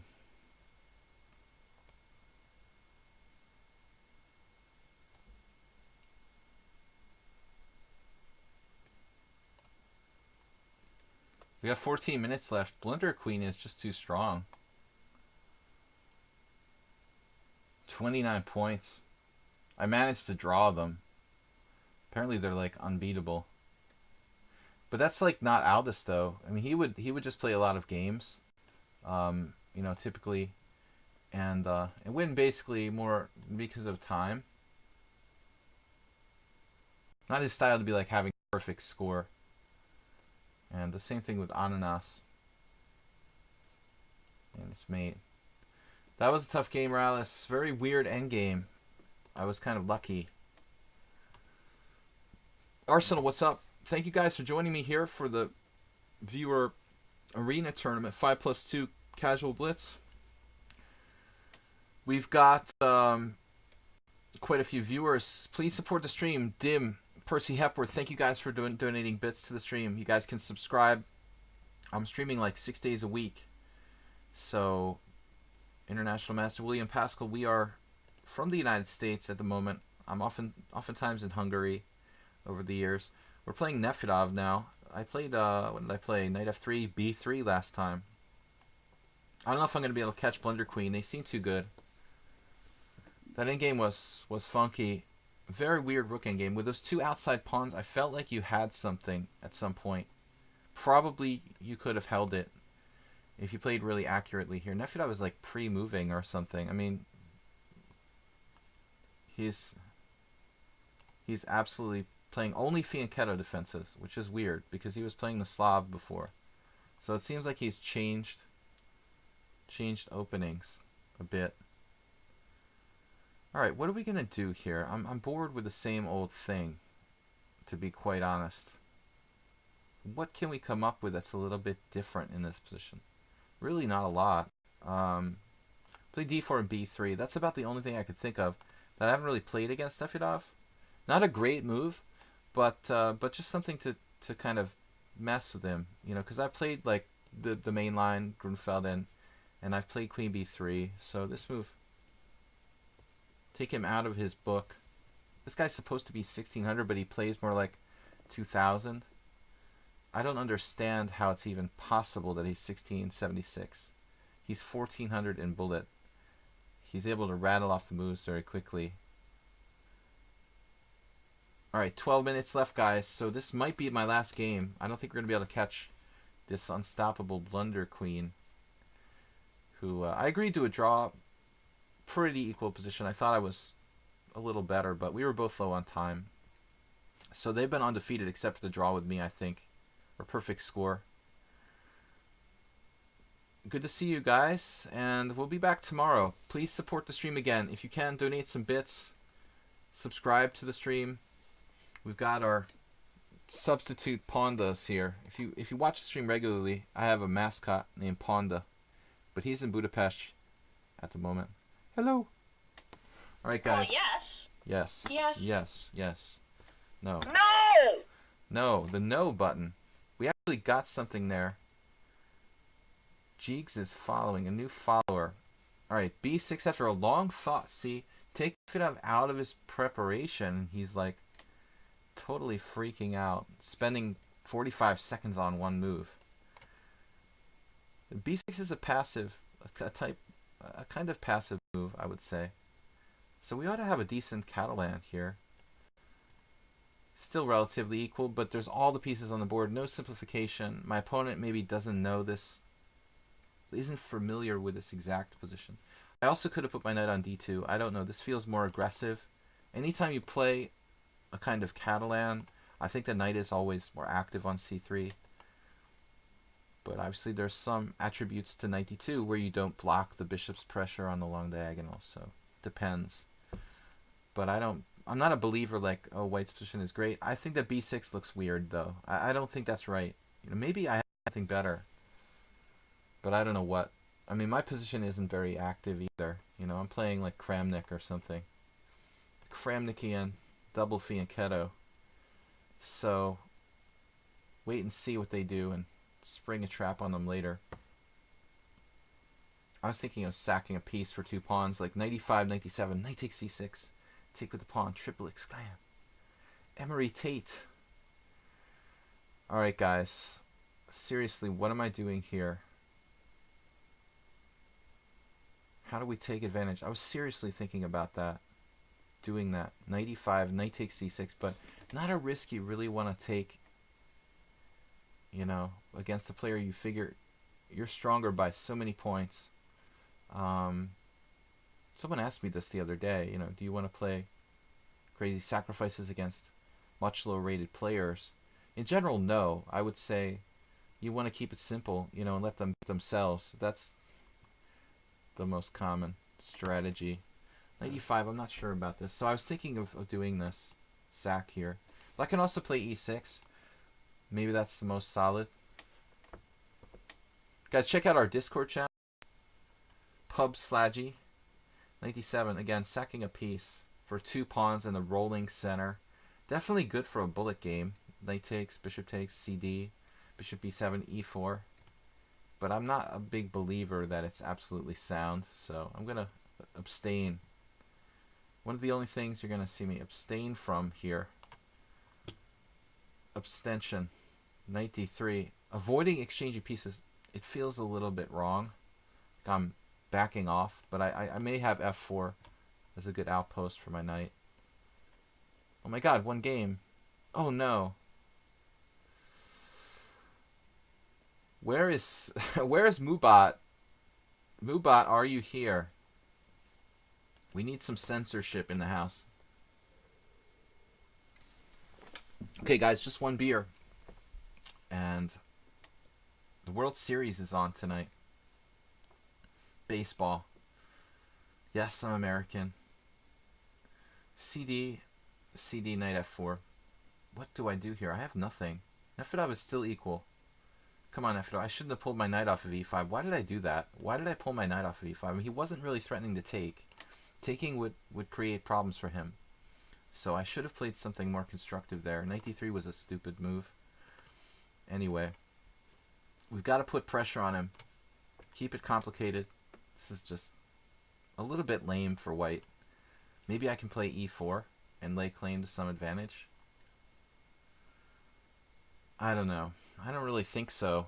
He could do several things here. Maybe he could even take on c4 and play like e5. It didn't occur to me till now, and that might actually be a good move.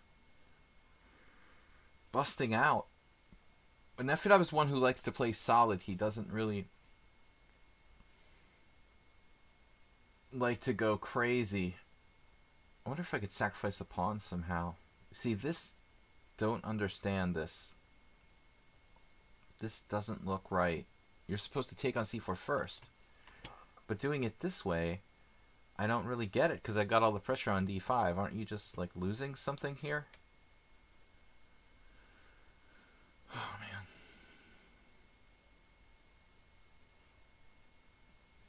Alright. So 1, 2, 3, 4. 1, 2, 3. I calculate we've got 4 attackers on d5 and he only has 3 defenders. At the end of the day, he could play like knight f3 check, trade pieces into an opposite color bishop type position. Like knight takes d5, knight takes d5, knight f3 check, bishop takes f3, etc., etc. What about bishop takes d5? So we don't get opposite color bishops. Bishop takes d5. You know, this is the kind of thing you got to think about. I don't want opposite color bishops. I want to be up a pawn with knight versus bishop, and my winning chances are greater there.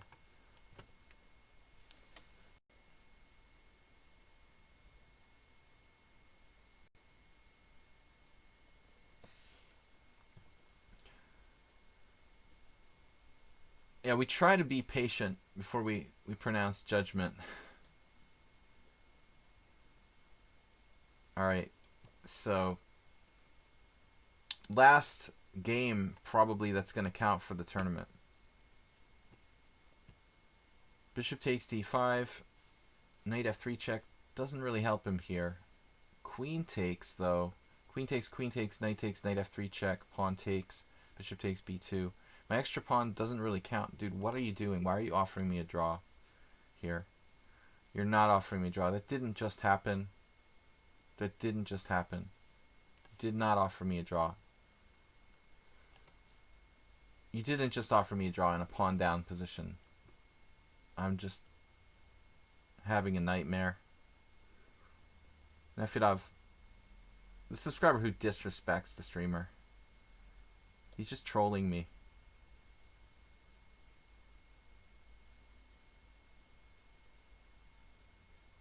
Alright.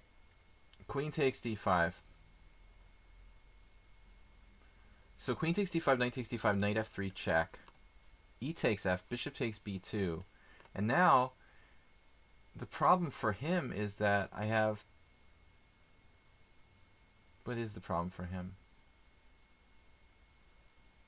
Rook b1. Ah, b6 is hanging. There's a fork on c7. Yeah, that's going to be a problem, isn't it? What if I just simply play rook d1 here? With those two threats remaining in the position. Rook b1 allows him some sort of out. Rook b1. I mean, I would never give him a draw here under any circumstances. Rook b1, rook e2, rook d1. Let's just play rook d1. Try to take him out on time. Even if I can't beat him on position, we'll try to beat him on time. The strong knight on d5, I mean, we're still better. It's an extra pawn, even if it is doubled. It's still better for white, even if that's all I've got here. Not saying it's a winning position, but black has to play well to hold this. And I don't think that's even a good move, because we're just taking a pawn here. So he basically... I thought he'd get a rook on the 7th, and that would be his best hope. But now even that's not on. Oh, he did. He did get the rook on the 7th. Okay. Alrighty. So here... he lost on time. Still hanging on there. Back to tournament. Monkey Pushing Wood has passed me with 29 points. Where is he coming up with all these wins? He like just out of the blue. And now this guy's caught up here too. 2 minutes left from Bolivia. Out of nowhere has 27 points. Like winning every single game. Streak starter. That's weird. The draw hurt me. The draw with Blunder Queen. But it ruined my streak starter, but also ruined theirs. So these other players all caught up. Monkey Pushing Wood with 1,000,000 games. You had like a 5 or 6 game winning streak there. To take second place with 1,700. That's insane, dude. Zombie Nation Chess, what's up? So that's the end of the tournament, basically, for me, and I think most players. Only 1 minute and 47 seconds left. Looks like I might get into the prize money. The theoretical prize money with 3rd place. I didn't berserk. It's not my style, and I just want to play instructive games and really make it a worthwhile stream that the players can learn something. And winning is like secondary to me. That's my excuse every week. It's just fun. Monkey Pushing Wood. You finish second, it looks like, unless one of these guys can catch us. I'm lucky if I get 3rd on tiebreak, but I think I deserve it because this guy lost a game. He also played less games than me. Tournament pairings are now closed. Who's still playing? Got actually Franquito is still playing. Wow, against Lalua with 1 minute left. So Franquito, what's going on? Game's not finished? Black resigned. Oh, so this guy's gonna pass me? I don't understand. That game's already counted in the standings. It's not ongoing. That's weird. So black resigned. That gave him 27, or what's up? That's weird. I thought this game was like current. So I'm gonna stay ahead of Franquito. Scary result. Barely hanging on to 3rd place. Okay, guys, please don't argue about this silly stuff. If you have an idea that somebody is a computer, please report them to lichess. Don't troll the stream with it. Yeah, this is not the forum for accusing people of cheating. So just take it up with lichess. I'm sure that if they're guilty, there's a good chance they'll be punished. Punishment. But it comes with the territory, guys. Blunder Queen is 1st. Monkey Pushing Wood 2nd. I'm in 3rd. Franquito did really well with 27. X Storm out of nowhere won every single game. 2020. I didn't even see that coming. So it was really close. I thought, okay, we'll finish 2nd, no problem. But no, out of nowhere. Actually, Blunder Queen struggled at the end. A couple of draws against Nefedov and X Storm. And hesitating. Monkey coming up with 29. I was 3rd. We had a, 2185 performance. Why was my performance so low? Because I played so many low-rated players. If you check my performance, it's kind of scary. Let's go back. Guys, I got to go in a couple minutes. I was just looking at this. I literally drew a 2200 and a 2182, and my performance is 2185. Because all my opponents were like 1,000, 1,600. We only allowed 2 draws, though. Solid result. Franquito, X-Storm, Negro Modelo, Jacob, Dafreddy, and Quam, and Nefidov. Nefidov, how did you play that many games, dude? You're not even fast. And you played like 20 games. How did Nefidov do that? He's learning from some other crazy streamers. Anyway, guys, we'll be back tomorrow. It's Wednesday, Weird Wednesday. Unusual openings. That'll be at 12 o'clock tomorrow in the afternoon time here on lichess and Twitch. I'm International Master William Pascal with the Ponda replacements. Original Pondas in Hungary. Hello. So I'll see you guys tomorrow. Thanks for joining me. Again, congratulations to Blunder Queen, Monkey Pushing Wood, and myself for finishing first, second, and third. And thanks for the raid today from Grandmaster John Ludwig Hammer. We will see you guys tomorrow. Interesting stuff. Weird Wednesday, unusual openings, casual blitz tomorrow. 5+3 through 7+3. Again, 12 o'clock EDT. And enjoy the World Series of Baseball if you like such things tonight. I'll see you guys tomorrow. Bye bye.